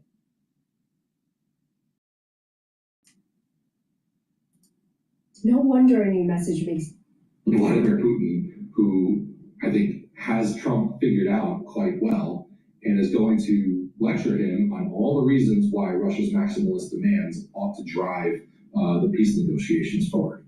So I'm concerned about that. I'm concerned that Putin will just simply take this summit as an opportunity to try to roll Trump for that, and get him to publicly announce that the United States is essentially accepting the Russian position lock, stock, and barrel, or with very few modifications. From the Times, this is The World in 10. I'm delighted to be joined by David Selva of the Alliance for Security and Democracy, the German Marshall Fund think tank. David, welcome. Thanks. Amid all this talk of land swaps, trade-offs, is there a sense Ukraine's resources have become bargaining chips in this negotiation? Well, I think the administration does look at the question of resources pretty closely. I mean, obviously, this is an administration that's focused on economic benefit, economic gain. So the areas that Russia currently occupies and the territory that it wants to annex further, those are economically rich areas. I mean, these are areas of Ukraine that are rich in minerals, rare earth metals. There's access to Black Sea ports. So this is significantly important territory for both Russia and Ukraine, for that matter. And I think that will come up probably in the course of discussions tomorrow in Alaska. So Ukraine certainly can't afford to lose more territory. I think there's questions about whether, say, the line of control is frozen in place, but Ukraine, it's just a non-starter to even be talking about territorial swaps. And this area in particular is just sort of critically important to Ukraine's vitality. So critically, economically important. What kind of resources are there in this part of Ukraine? It was agriculturally rich, and Ukraine's often seen as a breadbasket of Europe, and parts of Ukraine that aren't controlled by Russia right now are still agriculturally rich, but nonetheless, the Donbass in particular is an important source of food and an important export source for Ukraine. It's a great source of lithium and other sorts of elements and rare earth metals as well that are extremely valuable on the world stage. If you think about chips and the supply of chips, for example, that fuels all of our technology, that's a critical resource that Russia would essentially be stealing from Ukraine. And then, of course, there's the access to the Black Sea, which Russia enjoys having annexed Crimea, but would take over even more port access, blocking Ukrainian exports via sea routes, taking over natural gas reserves. So these are important resource-rich areas of Ukraine that Russia strategically has had designs on for obviously quite some time. As you say, Russia's stealing these resources. This must be billions or even trillions of dollars worth of economic value. It is, and there are reasons why Russia wants this land besides just the guise of wanting to support and defend ethnic Russians who live in eastern and southern Ukraine. I mean, these are incredibly important territories, and if Russia is going to emerge stronger on the international stage once it stops being an international pariah after there's a peace negotiation, presumably, then it's all to their benefit to take over land that allows them access to all these valuable commodities. As well as Russia getting these commodities, Europe relies on buying them from Ukraine rather than from Russia. This could just damage European energy security. It could. And there's already been a movement afoot for quite some time in Europe to diversify its energy supplies. And I think the United States has a vested interest in that as well. But absolutely, this definitely puts the ball back in Russia's court, being potentially an important energy supplier for all of Europe. In your experience, you previously were with the State Department, you're a long-time Russia specialist. In your experience of these sort of negotiations, is it usual to see a finance minister, the head of a sovereign wealth fund, coming along for the talks, as we see the Russian delegation in Alaska doing today? No, that is exceptionally rare. Maybe it's happened before, but I'm hard pressed to think of an example. But the head of the sovereign wealth fund, he is incredibly plugged in to the inner circle in the Kremlin, and because there are inevitably going to be questions raised about the economics of any sort of peace deal, you can be sure that he's going to play an important role. Something that's being reported is that Scott Bessent, the US Treasury Secretary, has been briefing the president on economic trade-offs the American side may be willing to make. What could you see those trade-offs being? Well, some of them will probably involve sanctions. I imagine that the Treasury Secretary is briefing the president on the types of sanctions relief that Russia would be interested in, and the types of sanction relief that the administration might be prepared to offer as a bargaining chip for a ceasefire. I imagine that is Scott Bessent's primary role here. These kind of sanctions that we're talking about are ones that the G7, in terms of the oil price cap that we talk about, and European nations have been involved in enforcing and kind of administering. Will European allies of the US go along with any kind of agreement that's made at these negotiations? I don't think so. I don't think Europe is going to, and rightly, Europe will not go along with any deal if it's not a party to the talks. And the same goes for Ukraine, for that matter. I mean, these are bilateral talks between the United States and Russia. Even if there is US sanctions relief, Europe is in no position to match that. And I can't imagine that the United States has all that much leverage to coerce the EU in particular to remove sanctions that are an important source of leverage in any negotiation with Russia. So I hope that it's not an outcome of tomorrow's talks that we're suddenly going to remove all this leverage, economic leverage that we have over Moscow right now. And it would, although I don't expect Europe to follow suit, it still would put them in an uncomfortable position to suddenly be the main sanctions implementer against Russia. Before he traveled to Anchorage, Vladimir Putin was praising Trump's sincere efforts to seek peace, even as the Kremlin restated its position. Its desires are unchanged. But Trump is saying a deal is more likely than not. In terms of leverage, who is going to have to blink first? I think President Trump will have to blink first. I mean, what I expect is a whole lot of flattery by Putin of Trump and a whole lot of lecturing of Russian talking points. And, while I actually believe President Trump's sincerity in wanting to advance peace, I think he wants to be seen internationally as a global peacemaker. So I take him at his word there. He's also susceptible of sort of falling prey to whoever is last in his ear. and he's about to have a 3-hour meeting with Vladimir Putin, who I think has Trump figured out quite well, and is going to lecture him on all the reasons why Russia's maximalist demands ought to drive the peace negotiations forward.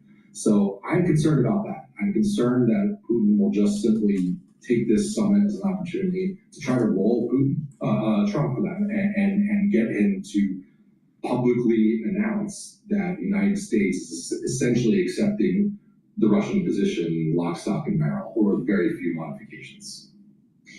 After that summit, after that meeting, we'll see Trump and Putin sitting at a press conference, and we'll get some more detail about when or if another meeting will happen, perhaps with Zelensky. We've had a week where Zelensky and Europe have been maybe showing more unity than we've seen before. Who right now, as we sit here on Friday, before the meeting takes place, will be feeling most optimistic? I think the Kremlin is the party that's feeling most optimistic right now. They've essentially got what they wanted. They got Putin back on the global stage in the United States, in Alaska, where he can grandstand next to Trump at a podium and essentially tout that the United States is seeing things Moscow's way. So I think it's good that there was an emergency summit that Europe held with Ukraine yesterday. Like, that's important to showcase European unity, to showcase that whatever the outcome is of the summit, this is not a done deal. There are parties to this conflict who are not at the table right now, who must be, to advance these negotiations forward. So I think that is good. That was a good showcase of unity. But ultimately, the winner already, I think, is Vladimir Putin and the Kremlin.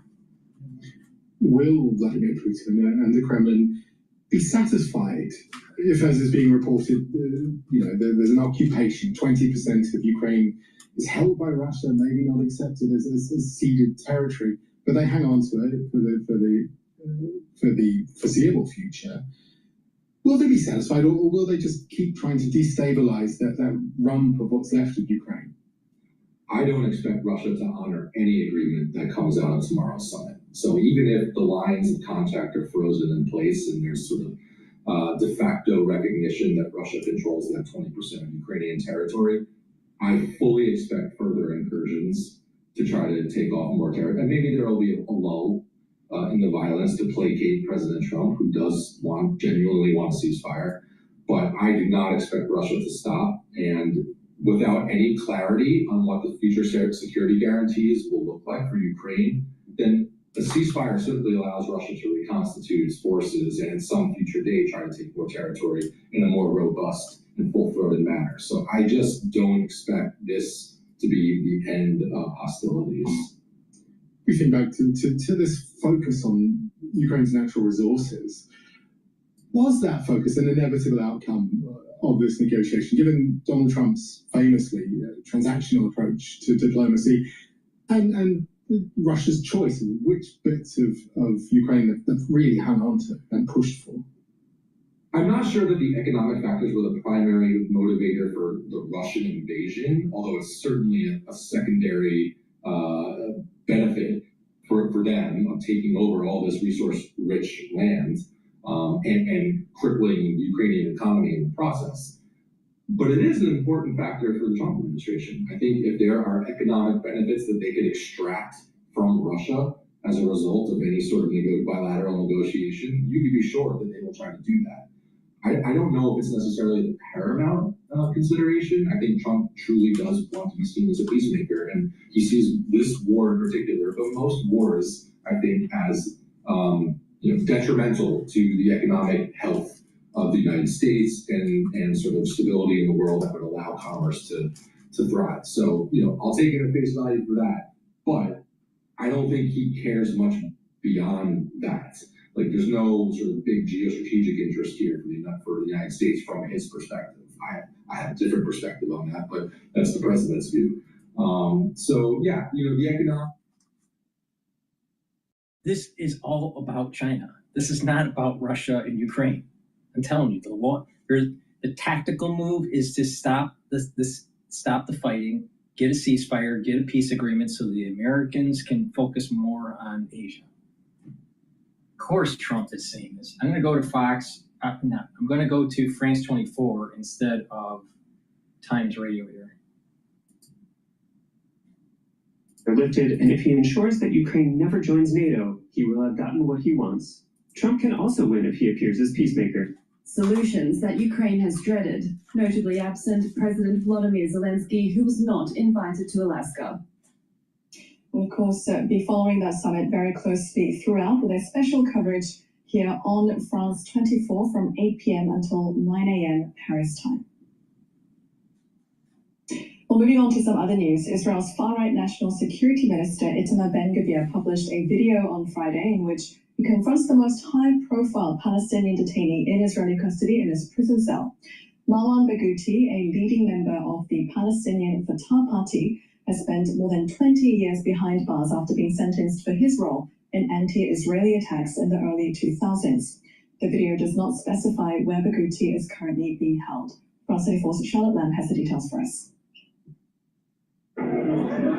These are some of the last known images of Marwan Barghouti, described by his supporters as the Palestinian Mandela. Now newly released footage shows Israel's far-right National Security Minister confronting him inside prison. Anyone who attacks the people of Israel, who murders our children, who murders our women, we will erase them. You have to know this. It has always been this way. You will not defeat us. Marwan Barghouti, a senior figure in the Palestinian Fatah movement, was arrested in 2012 by Israel and later sentenced to life. He is considered a terrorist by Israeli authorities, convicted for his role in the Second Palestinian Uprising. Charges he denies. Now in his 60s, he often tops opinion polls of popular Palestinian leaders, with many seeing him as a potential national head. The Palestinian authorities has called the video an unprecedented provocation. Barghouti's wife posted to social media shocked by his emaciated state, comparing the last photo she has of him next to a screenshot of the video. It's true that I didn't know you or your features, and maybe a part of me doesn't want to read everything that your face and body express and what you and the prisoners have been exposed to. Barghouti's family and lawyer are fearing for his life, calling on Israel and international parties to protect him. In Pakistan, the death toll from landslides and flash floods triggered by heavy monsoon rains has climbed to at least 199 in the past 24 hours. Of those killed, 180 were recorded in the mountainous Khyber Pakhtunkhwa province, and another 9 people were killed in Pakistan-administered Kashmir, according to the National Disaster Management Authority. Well, talks on a treaty to address the global plastic pollution crisis in Geneva on Friday ended without an agreement. The 11-day negotiations were supposed to be the last round of meetings and produce the first legally binding treaty on the issue, but they were deadlocked over whether the treaty should reduce the growth of plastic production and put global and legally binding controls on toxic chemicals used to make plastics. France 24's Peter O'Brien has the details. High ambition, no result. As co-chairs of the High Ambition Coalition, we are truly sad to see that we will not have a treaty to end plastic pollution here in Geneva. Having started on August the 5th, negotiations ran overtime at the United Nations in Geneva. Delegates continued through the night to try and produce the first legally binding treaty on plastic pollution, aiming to slow its rapid growth and impose controls on toxic chemicals. But it was not to be. Je suis déçu et en colère. I am disappointed and angry. I am disappointed. So you think you know Wix? Do you really? First up, we've got shape video masks. You can use different shapes to create. So a live look at Joint Base Andrews, where moments from now, President Trump will travel to Alaska for that critical summit with Vladimir Putin. Now the president just now posting 2 words, high stakes, on Truth Social as he heads out. The meeting comes just days after Russia made a push for battlefield advantage its forces moving several miles into Ukrainian-held territory in the east. It's still under 20% of the country. Here to react is retired four-star general, Fox News senior strategic analyst, General Jack Keane. General, what do you think the president's mindset is? What do you think is going to happen today? Well, I think a couple of things. One, certainly he would like to have a positive outcome here. Two, he recognizes that, this is Putin's initiative. He called for the meeting. And I think the president is very much aware of what's behind that motivation. It's pretty clear Putin wants to avoid the tariffs and the sanctions. And that's why he wants to have the meeting. And he's going to come into that meeting, as in all of the phone conversations, Brian, he doesn't want to lose the relationship he has with the president and the relationship he has with the United States now as a result of it. So he's always going to expand the conversations as he's done in the phone calls. The economic benefits of our relationship, space exploration. Now he's added another one that he's likely going to bring up in terms of diminishing strategic nuclear weapons and potential getting back to a disarmament agreement, which the Russians have walked away from. So that's always part of the narrative here. But Brian, at the end of the day, there are just opposing strategic objectives here. Putin wants to take control of Ukraine and expand the Russian Empire into Eastern Europe. That is his strategic objective, and he knows the United States and the West are opposed to that. And what does President Trump want? He wants an end to this war. But Putin, the means to accomplish his ends, his strategic goals, is the war itself. So he unlikely wants to move towards any ceasefire and end of war discussion. And some evidence of that is, he threw out early in the week, okay, I'm willing to talk about a ceasefire if you give up the most critical piece of terrain that I've been trying to take for 2 years and haven't even come close to doing it. And I started trying to take it in 2014.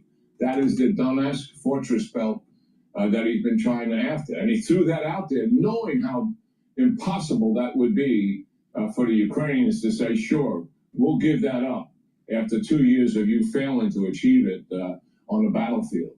So, yeah, I think there's significant strategic opposition here in terms of Putin's goals and the president's goals. But I give the president some credit.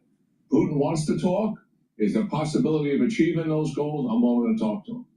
So, the thing is, General, there's so many different ways to look at this. For example, if he comes in there with his ridiculous demands that he's had in place for the last 2 years, and what you just said, the president listens to him, and he says, okay, I know that you're not serious, so I'm going to be blowing up that lunch. I'm going to do my own press conference. You can do what you want after. And the sanctions are going to be on within 48 hours. After all, he gave him 10 days. And I believe the sanctions got his attention. And maybe it was India's call to say they're putting tariffs on me for buying your oil. China would be next, Turkey and Brazil. So if the president walks out and goes, he's not serious, he goes, I gave it a shot, in come the sanctions, and I'm going to give more, we're selling more military in exchange for drones.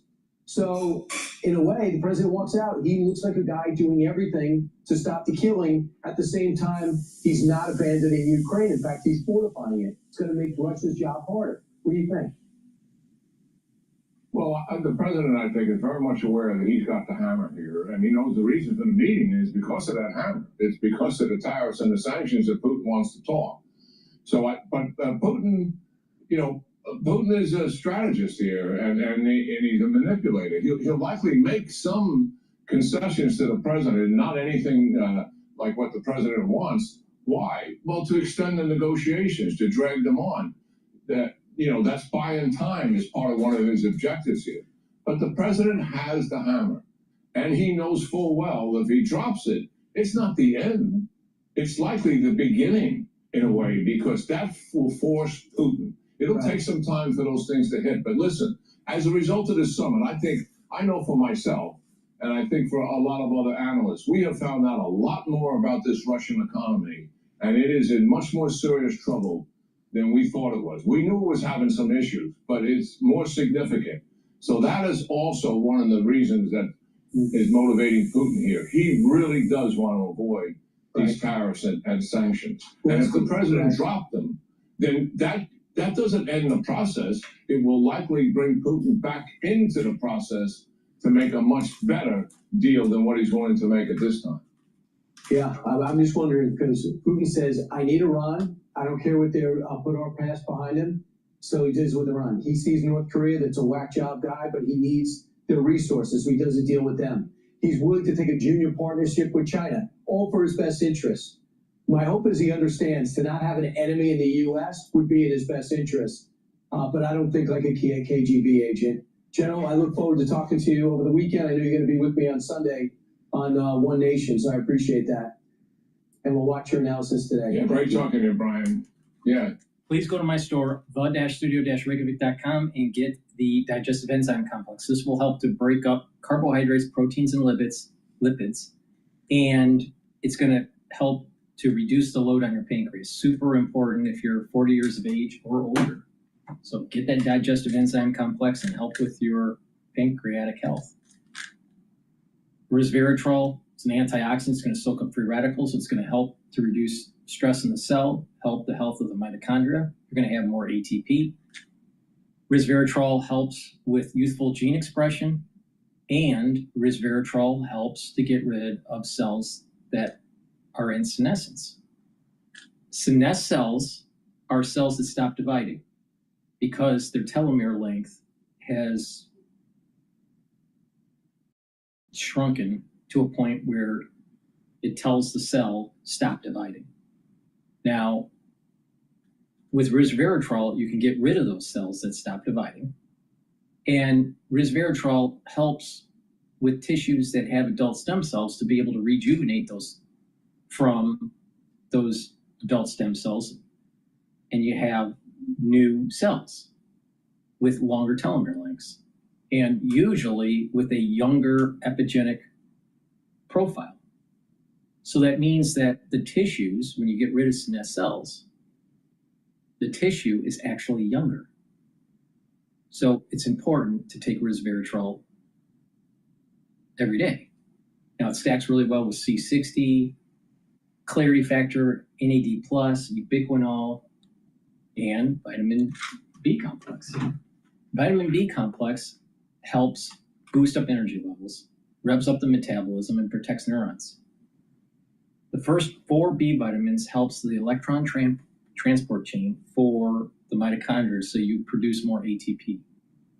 So if you're age 40 or older, you need to take vitamin B complex for a multitude of reasons.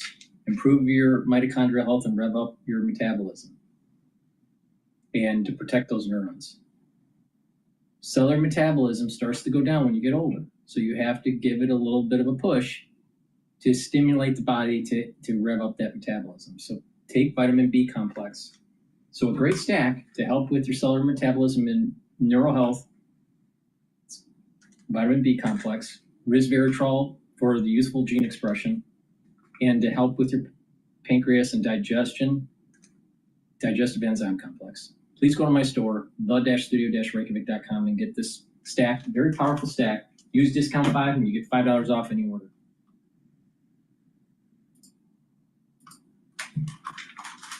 An event to the State Department, he said that they are hopeful and that they are looking at this as an opportunity to touch base and to lay the groundwork for a more detailed negotiation later on. President Trump mentioning perhaps as soon as next week, a negotiation that would get into some of the details of things like territorial claims, boundaries, security guarantees.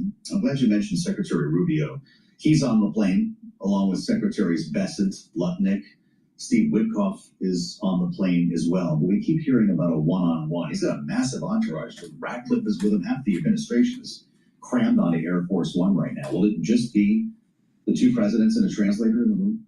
Well, it sounds like from what Anne-Marie was saying, that we can expect an expanded meeting. It is one thing that European officials and European governments have been concerned about. I did speak earlier this week with one European diplomat who said that they are concerned that because there is such a broad delegation, we were seeing certainly Commerce Secretary Lutnick, some of the things that they're seeing, the Russian finance minister being included. A concern from a European perspective is that the president and the U.S. delegation may be tempted to negotiate and to have the conversation focused on U.S. economic interests and economic interests regarding Russia rather than the priorities and the concerns of the Ukrainian people and government. So that is something that European officials have been concerned about, and something that they have flagged heading into this meeting today. With his view from the State Department, Eric Martin reporting for Bloomberg here in Washington. Eric, really appreciate the analysis the last couple of days. This is going to be a big one, and Eric will be part of our coverage, likely going late into the evening. Now, Eric mentioned the next meeting. We spent a lot of time in the last 24 hours talking about what might come next, what would be in a second meeting, possibly including President Zelensky. President Trump talked about that yesterday when he was framing expectations for what would happen today. Listen. We have a meeting with President Putin tomorrow. I think it's going to be a good meeting, but the more important meeting will be the second meeting that we're having. We're going to have a meeting with President Putin, President Zelensky, myself, and maybe we'll bring some of the European leaders along, maybe not. I don't know that it's going to be very important. We're going to see what happens. And I think President Putin will make peace. I think President Zelensky will make peace. We'll see if they can get along. And if they can, it'll be great. If they can, it'll be great.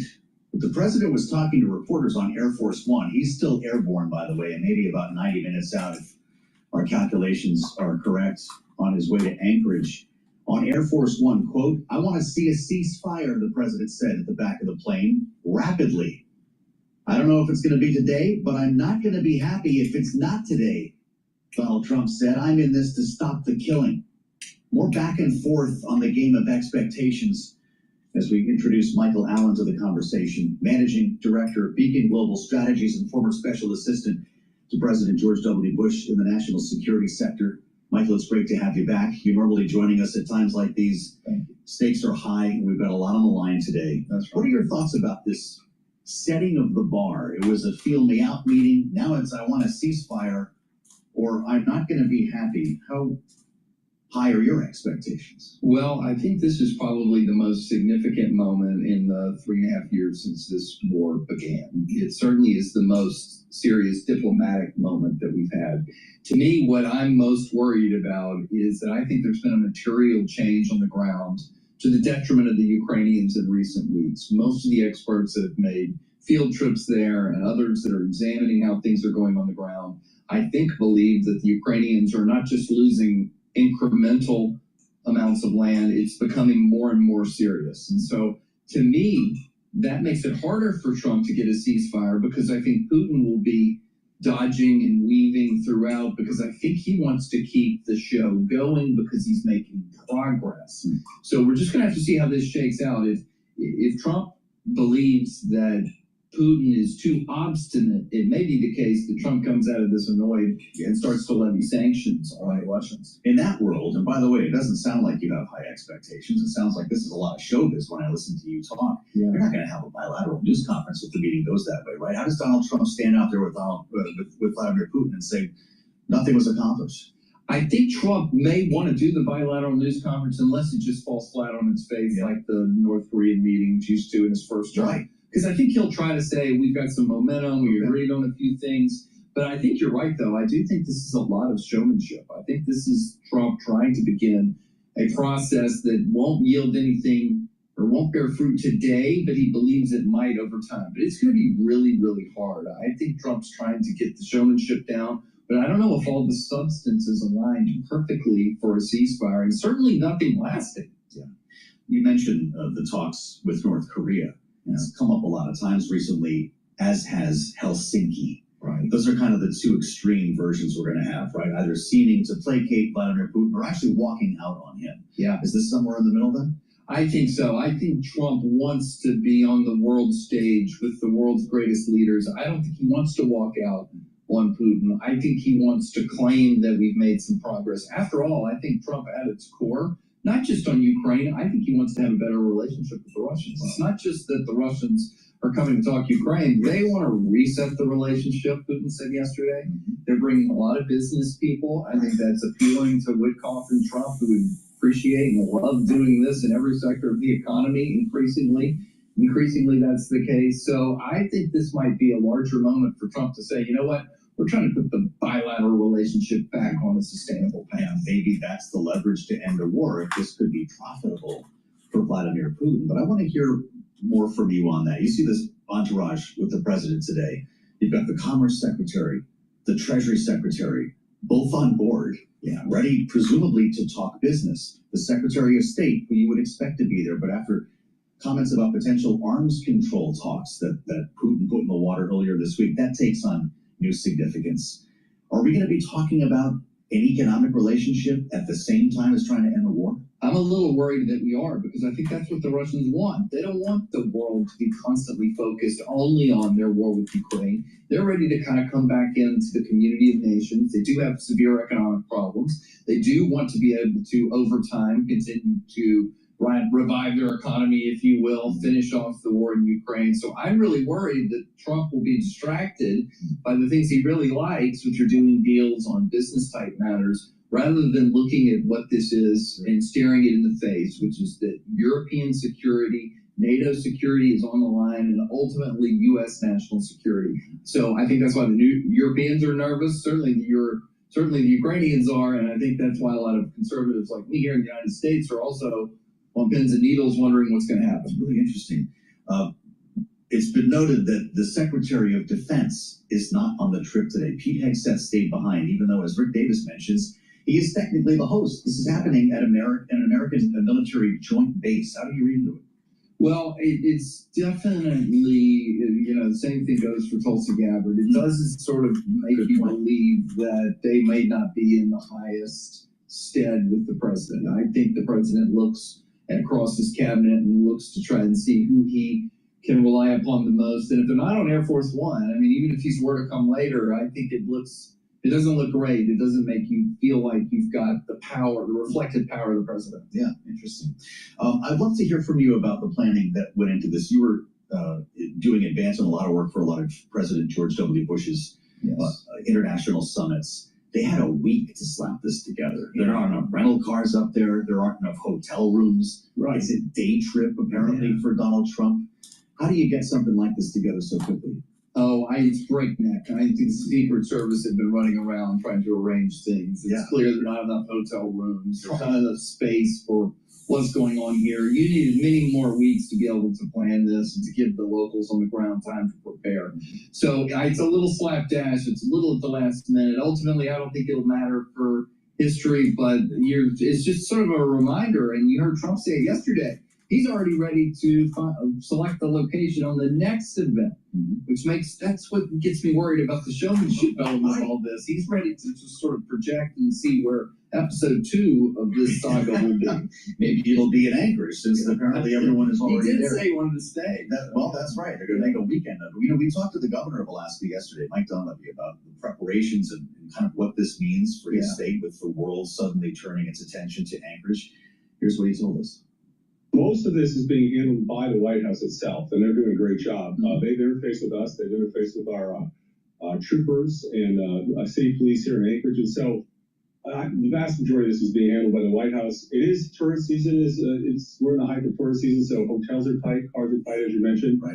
But again, having this on the base alleviates a lot of issues. New York Times reporting August is apparently high season for salmon fishing in Alaska. So, things are tight up there. When you consider it being on the base, though, going back to your prior days in the administration, these two guys sitting in a hangar somewhere? I mean, what are the facilities that would house such an important event? Well, they're not always that great. So I think there's a lot of pipe and drape, and a lot of advanced people have shown up to try and make this look as distinguished and as presidential as possible.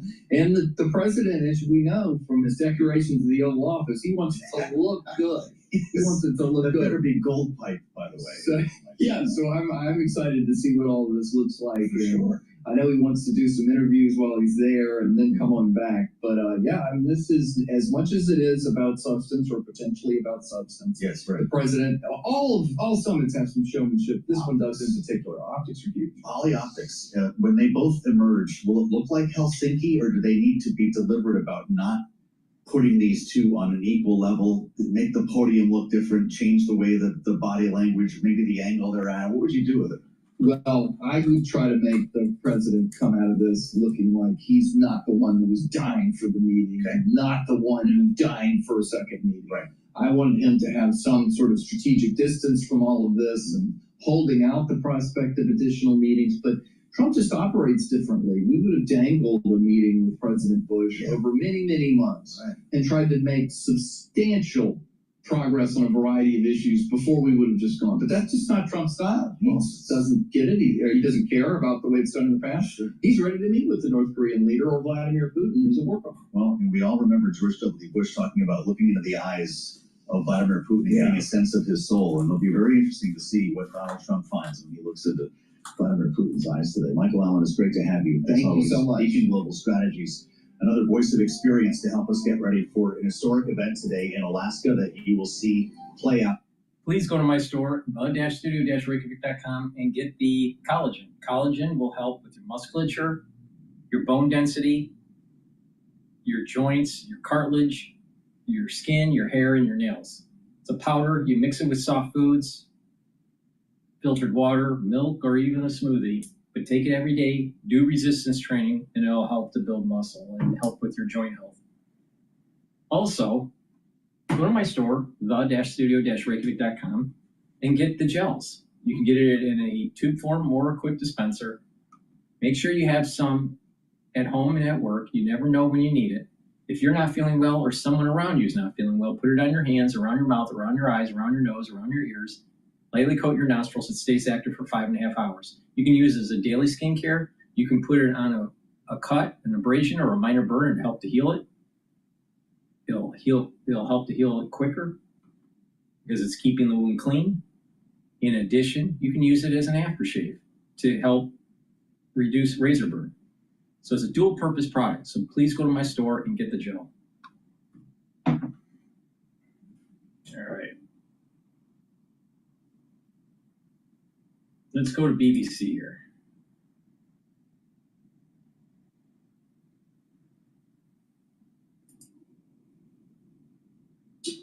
All our hand tools get a lifetime warranty because if it's a bad meeting, it'll end very quickly. And if it's a good meeting, we're going to end up getting peace in the pretty near future, okay? The meeting he's talking about is his historic summit in Alaska with Vladimir Putin of Russia. But what is a good meeting? And what would a bad meeting be? We'll discuss with a veteran diplomat who has met both of them and one of the best Russia watchers in the business on this episode of the BBC's daily news podcast, Newscast. Well, we're joined by Catherine Belton, Russia reporter for the Washington Post. Welcome back, Catherine. Hi, thanks for having me. Should we do a little plug for our old newscast about the rise of Vladimir Putin? Boy. We've just done it. Yeah. And also Kip Darrett, Lord Darrett, former UK National Security Advisor and crucially British Ambassador to the US. Hello, Kim. Hi. Right, let's just get on the same page then about what we think is going to happen in Alaska over the next few hours. Catherine, first of all, what do you think about the location, the fact that this is happening in Alaska? Oh, well, for Russia, it's rich with symbolism because, of course, Alaska used to be a former part of the Russian Empire until it was sold in, I think, 1760-something for $7.2 million.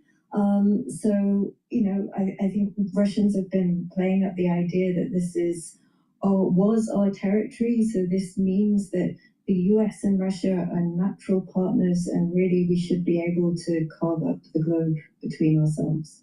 I think it was actually 1867. 1867. Sorry about that. Not just Wikipedia did. And Kim, the fact that it's these two people meeting at all, I mean, you see different sort of time frames. Oh, the last time they met was this year. Oh, the last time a US president met a Russian president on Russian soil was even further back. What's a good sort of yardstick for the fact that they're meeting?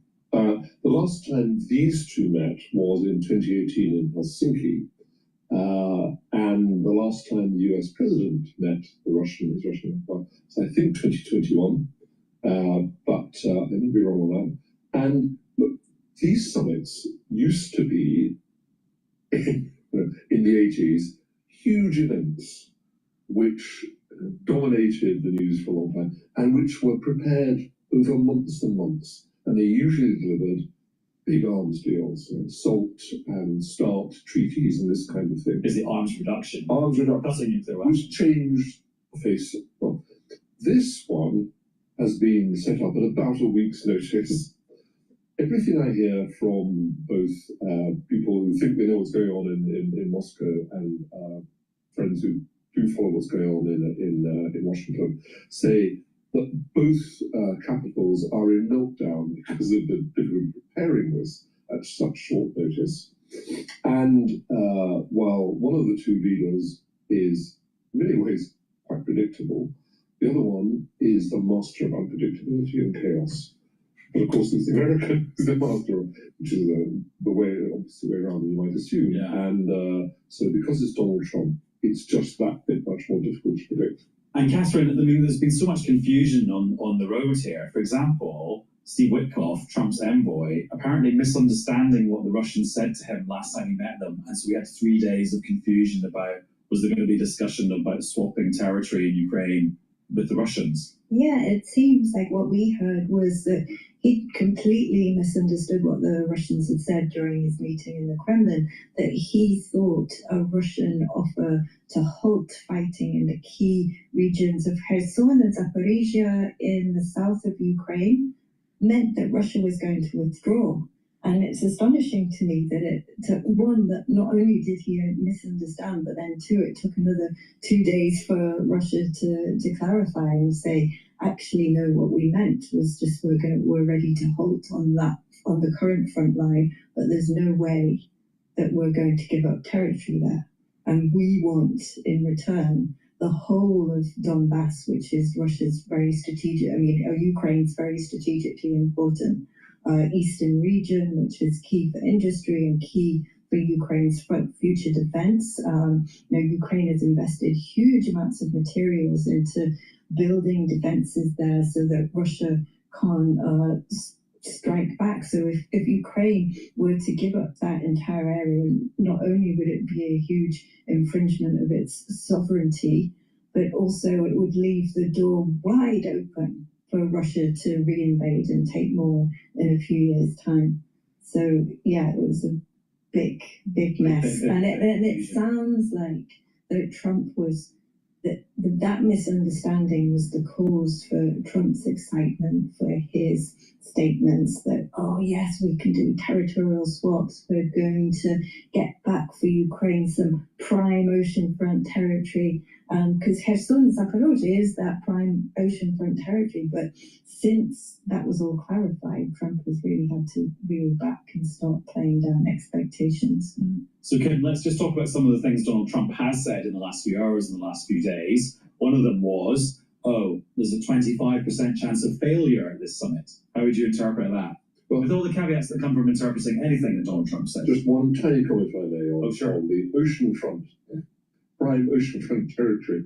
That's so American real estate stuff, isn't it? I think you can tell both Trump himself and Witkoff, the real estate guys, when you hear that kind of language coming out. Because it's not diplomacy, is it? Diplomacy, exactly. No, I never use the word oceanfront property, in my time.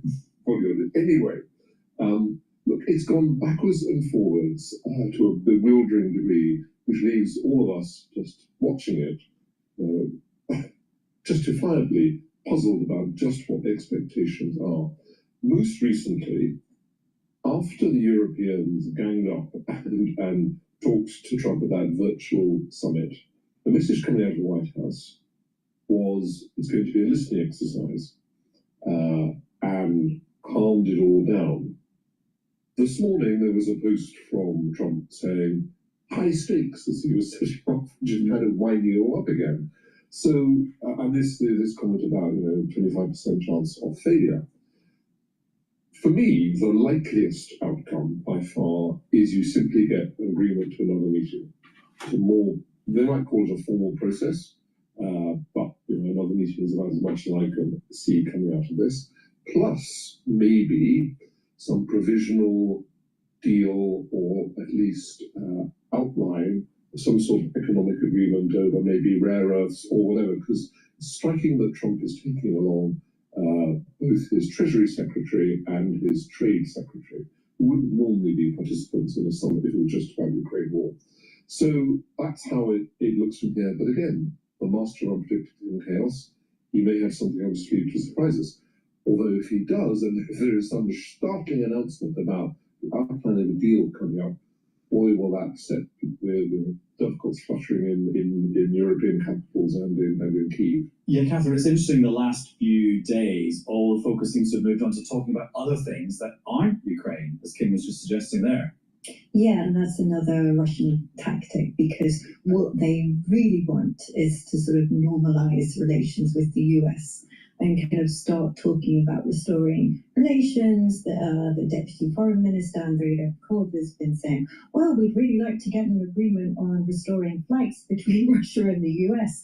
And they are set to sort of dangle deals as well about sharing resources for Arctic cooperation and so on. And it's kind of like they want the world to forget about what they're doing in Ukraine so they can quietly continue their invasion and go deeper and deeper into Ukraine. And in the meanwhile, get the US on side so that Donald Trump maybe forgets about, sending any more weapons to support Ukraine or his threats to impose ever greater sanctions on the Russian economy, because Russian economy right now is in quite a dire state. So really, Putin's task is to do everything he can to make to make Trump forget about that.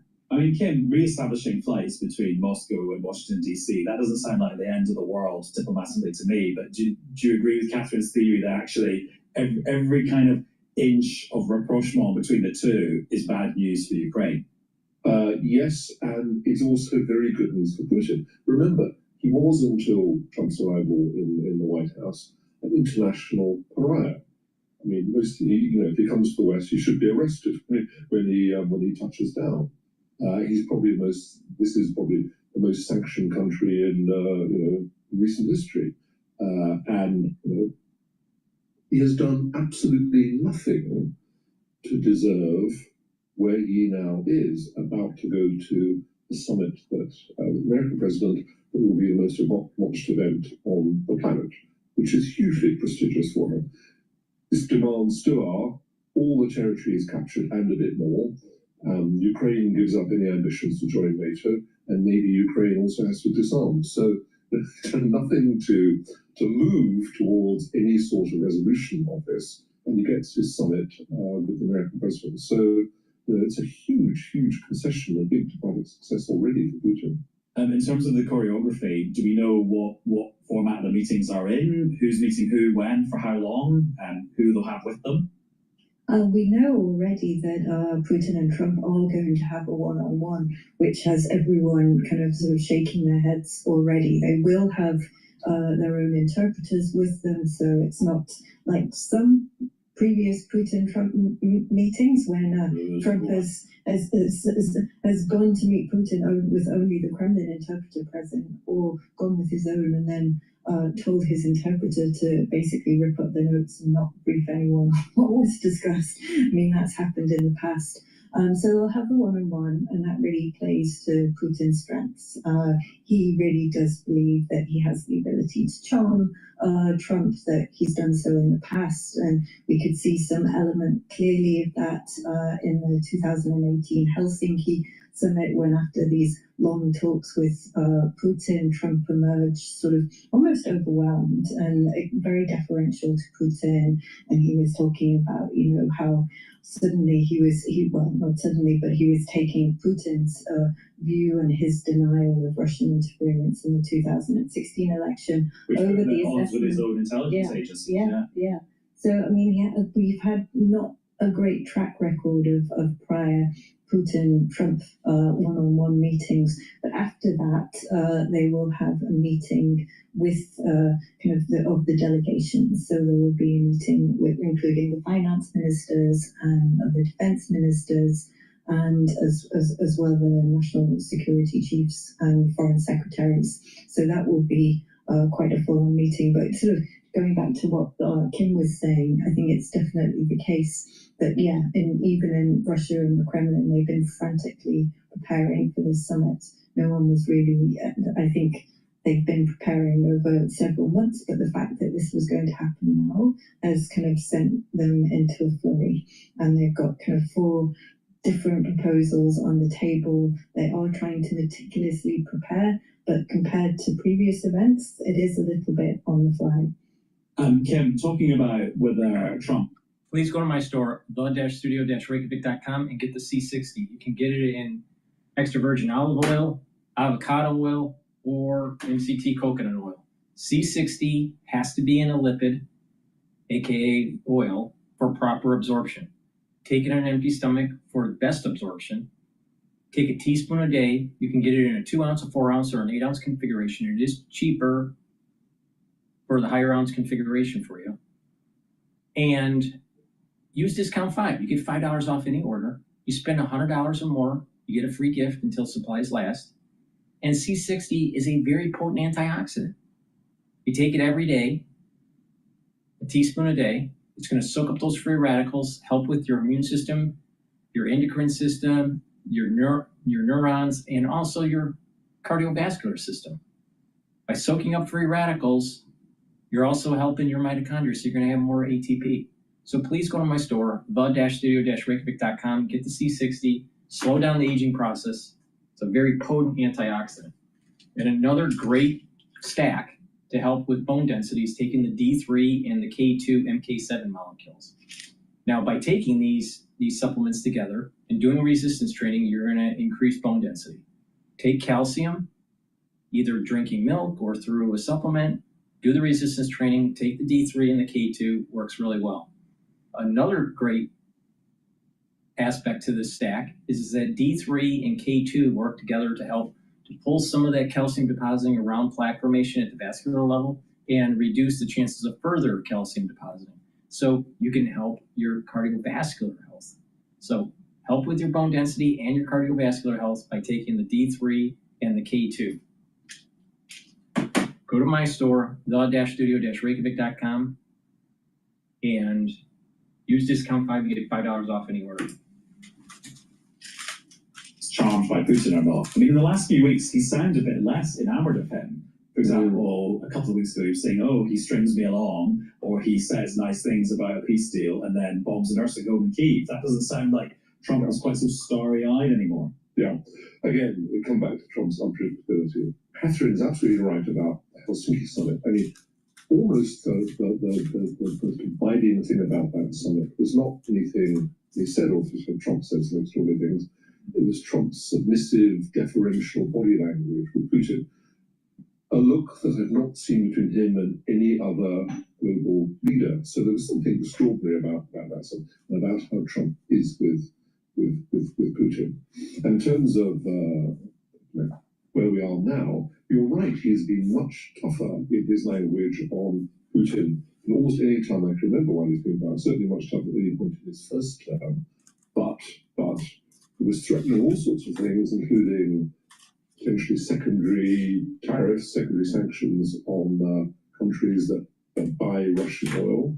And he's been quite tough with India on their tariff regime, so it looked like he was tough. And then what suddenly happens? He agrees to a summit without conditions, without requiring Putin to do anything in terms of promising a ceasefire, unconditional ceasefire, whatever. So it flips back to the dial, where the needle swings wildly from one side of the dial to the other. And Trump is going to do a big news conference at the end of this, isn't he? We don't know what Putin's going to do. It doesn't seem like Putin kind of does these kind of ad hoc press conferences. He prefers like a big, grand 4-hour news conference behind a big table, doesn't he? I think they are going to do a joint press conference. Really? I think that's been announced. So again, there's potential for a repeat of the previous disastrous performance in Helsinki, when you did have that body language.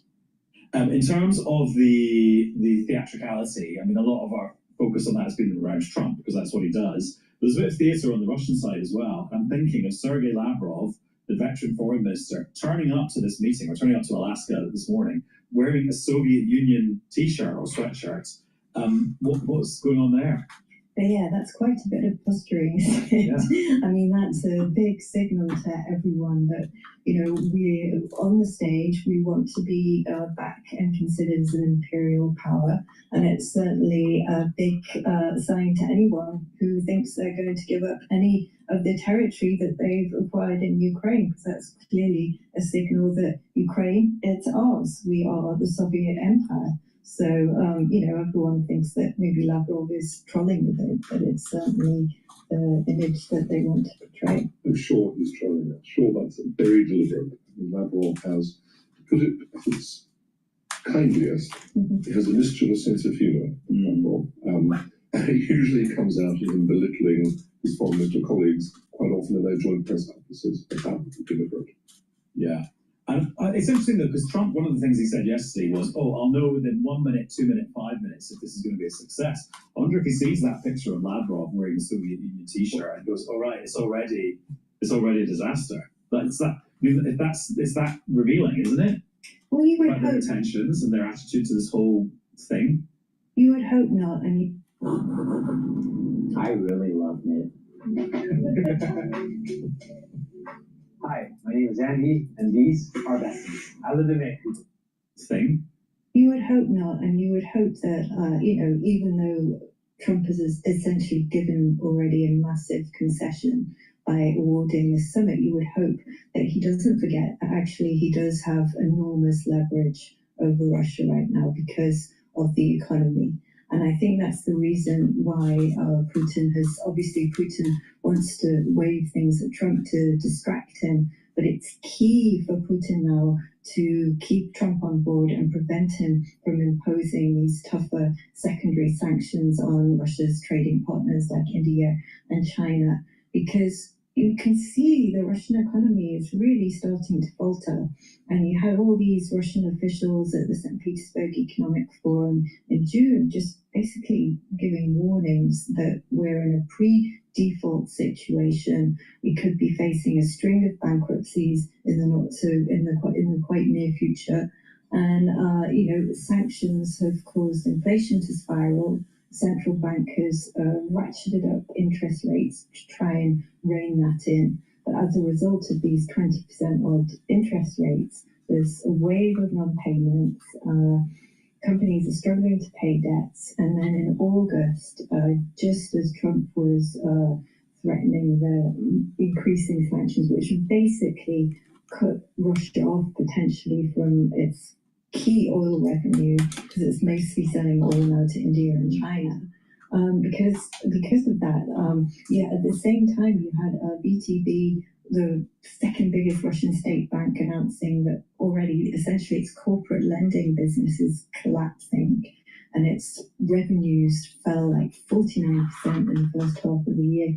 And there's this great sense of unease now in the Moscow elite because, you know, their expectations were raised that they were going to have Trump on board, they were going to do a deal, sanctions were going to get lifted. But in fact, it's been getting worse. And the Europeans had done a good job on getting Trump on board until very recently that he should kind of exert greater pressure over Russia. So, you know, it's all to play for today at this summit. That's interesting though, because the vibe up until now has been that, oh, the sanctions aren't tough enough, or the Russians and their trading partners are able to get around them, and that actually the Russian economy is proving surprisingly resilient and isn't on the verge of collapse. But it sounds like those things are no longer true.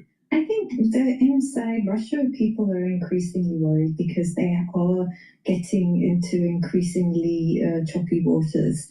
And there is this sense that, you know, if Trump, the one economist told me that if sanctions remain at current levels, oil prices at current levels, then yes, Russia can sustain its war for another 18 to 20 months.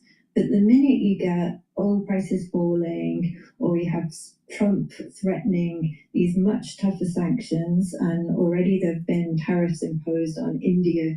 This is the reason why I said it's about energy. Early in this broadcast, I was saying, pay attention to the energy sector. Pay attention to oil prices. She's saying exactly what I was saying. Now a key channel for Russian oil sales, and these potential threat of additional tariffs on India and China for continuing to buy Russian oil, then that really changes the picture quite drastically. And so we heard as well that when Trump was on the call with the European leaders on Wednesday, he said one of the reasons why Putin agreed to meet him was because of this threat of additional tariffs. It's really got them worried. So, yeah, could change things. And Trump himself said, I think just last week, he said, look, if oil prices drop for $10 for a long period of time, then Russia will have to stop the war. I mean, Kim, is that the sort of incentives that Putin responds to? Because it seems to me he's got he's driven by bigger forces than conventional leaders who would respond to an economic threat like that. Yeah, I mean, what Catherine described is exactly what the best Russian analysts inside governments, I think, are thinking about this. And I've heard this 18 to 21, 24 month prediction before things really fall apart before, and I think it's compelling. The unknown here, though, is Putin's calculation of how much pain Russian people can take before he really starts to has to change things. And when you think that Russians have already taken more than 1 million casualties, killed and seriously wounded in this war, and they are winning very, very slowly, they are advancing very, very slowly. So if the war was to continue, who knows how long it would take for them to actually achieve the objectives. Then it's quite hard to calculate how much, as I say, how much pain Putin thinks can be taken. But the coming economic crisis is real for them. Let's talk about the people who aren't there. Volodymyr Zelensky, first of all. I mean, has he done all he can do this week to try and influence an event that he's not invited to? I don't think there is much more he can do. I mean, obviously he looks like he's under tremendous strain. And I guess you would be if your country's fate was being decided in a faraway country without you. Trump is obviously trying to sound optimistic that there could be a meeting between Zelensky and Putin even straight after, but I would say put the odds at that as very, very slim indeed, because Putin doesn't want to confer that legitimacy on Zelensky as a leader and as an equal. So, I don't think there's much Zelensky can do. I mean, clearly Europe has rallied around him, but there's not much more he can do. And really what picture that Putin will be trying to present is that Ukraine is losing, there's nothing more that you can do, and it's senseless for you to keep supplying weapons. So wouldn't it be better for us to take all this territory, not have any security guarantees, and you can present this to the public as some great peace deal and get your Nobel Prize? And Kim, what's your take on what the other European countries, including Keir Starmer, have been doing this week? I think they've done as good a job as they could have done in trying to set some parameters and some guardrails for Trump's meeting with Putin. And I think some of what you saw earlier this week in terms of Trump talking being a listening exercise, I suspect is a response to the amount of pressure he has felt from the Europeans. But in the end, this is Donald Trump. He's Mr. Unpredictable.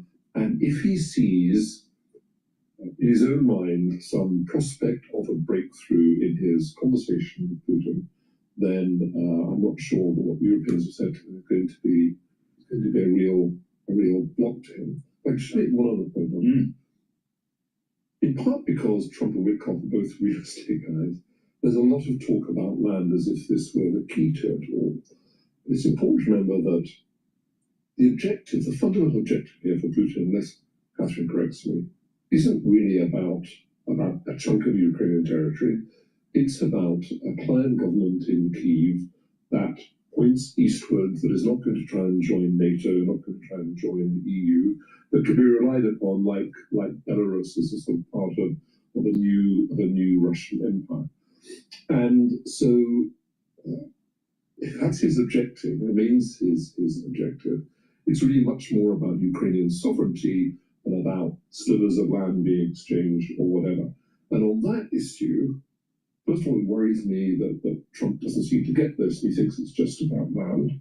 That is indeed his position. And second, if I'm right on that, they're a huge way apart, because I think the never joining NATO, always, an ally of Russia stuff is the key for this for Putin. He's not going to give that up.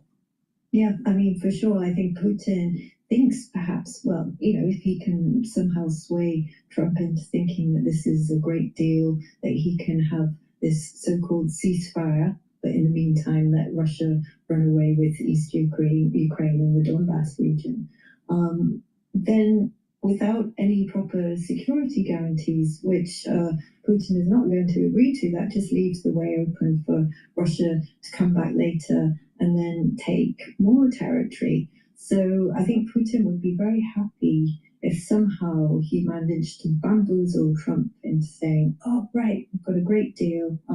Let's force Ukraine to give up its territory in the east. I've got a ceasefire. But a type of deal like that isn't worth the paper that it's written on, because, Russia can just come back and reinvade.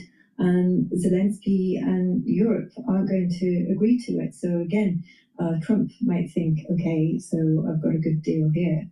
But, but he can't enforce it unless he has Zelensky and Europe on board. So it's going to be very tricky. Now, I feel we've kind of done this, but this is just a rhetorical device to end this episode. Please go to my store, the-studio-reykjavik.com. Link is in the description of this video and all my videos, and get the Boomer Boost. Boomer Boost has 68 nutrients, has a very comprehensive compound profile. Read the label on my website. Boomer Boost will target multiple systems: your cardiovascular system, brain function, musculature, energy levels, and metabolism. Super important to take every day. And what you'll notice is that you'll have a steady burn of energy. You'll be able to concentrate better. You'll sleep better. Your memory will improve. You'll be thinking faster. You apply a holistic approach to taking these supplements. That's proper diet, proper exercise, proper sleep, learn new things, do resistance training, balancing exercise, stretching exercises, cardio. Taking a holistic approach is going to lead to you slowing down the aging process, and your body's going to heal. So go to my store, the-studio-reykjavik.com, and get the Boomer Boost. This is also a great way to lose weight if you want to lose weight. To lose weight by taking Boomer Boost, use Boomer Boost in soft foods for breakfast or for lunch, not both, but just for breakfast or for lunch, and then, your normal calorie intake for the remainder of the meals of the day. But this is a great way to slowly and safely lose weight. Now, for the ones that are taking Boomer Boost and they don't want to lose weight because they're at their weight target, that's okay. You can just mix it with your foods and just add it as a supplement to your current calorie intake. But this is a great way to lose weight if you're looking to lose weight. And it'll help to control your A1C levels. Now, heirloom barley is a high-density barley. You take it the same way as you take the Boomer Boost. It's a powder. You mix it with soft foods, filtered water, smoothie, milk. It's up to you. But this will detoxify your body, bring down inflammation, and help to soak up free radicals through superoxide dismutase. Different ways to soak up free radicals is going to slow down the stress in the cell in your tissues. And by reducing stress in your tissues, you'll have less stress in your organ systems and your body will perform better. Bringing down inflammation is going to help the immune system. It's going to help your cardiovascular system. It'll help you to recover after a workout. It'll help your joint health. Some people have joint pain because of osteoarthritis. By bringing down inflammation, you're mitigating that issue. By bringing down inflammation at the vascular level and at the cerebral level, guess what? You're actually helping the health of your neurons, because chronic inflammation at the neuron level, the myelin sheath starts to degrade. That's bad. So you want to take the heirloom barley, detoxify your body regularly. You could stack it with the Boomer Boost. That's a powerful stack. Now, there's also on my store the Gladiator barley. Gladiator barley has all the benefits of the heirloom barley, but you get one extra benefit, and that is it allows you to build muscle faster. So you take it the same way, You can take it by itself, or you can stack it with the Boomer Boost. Now, if you stack the barley, the Gladiator barley with the Boomer Boost, and you're doing the resistance training, you're gonna get the max benefits of being able to control the A1C levels. Now, remember what the barley does, including Gladiator barley. It's gonna build muscle. It's gonna help bring down inflammation. It'll help to detoxify your body, and it'll help to soak up free radicals. And you're gonna recover quicker after your workout. So it's very powerful stuff. Now, if you're an athlete, I recommend to take the Gladiator barley and the Boomer Boost. And that's if you're a young athlete or older athlete, you'll see the benefits of it. So those are the different types of supplements I offer. Please go to my store, the-studio-reykjavik.com. Use discount 5 to get $5 off any order. If you spend $100 or more, you get a free gift until supplies last. So we covered the news before the summit in Alaska. I'm going to stop the broadcast now, and then once the summit starts, I will do a new broadcast later tonight. So thank you for joining. I greatly appreciate it. Please go to my store, the-studio-reykjavik.com. Get the great supplements I offer, help support the work that I do. All the stuff that I'm telling you is for free. Go to my store and get healthy. Thank you for listening and have a nice day.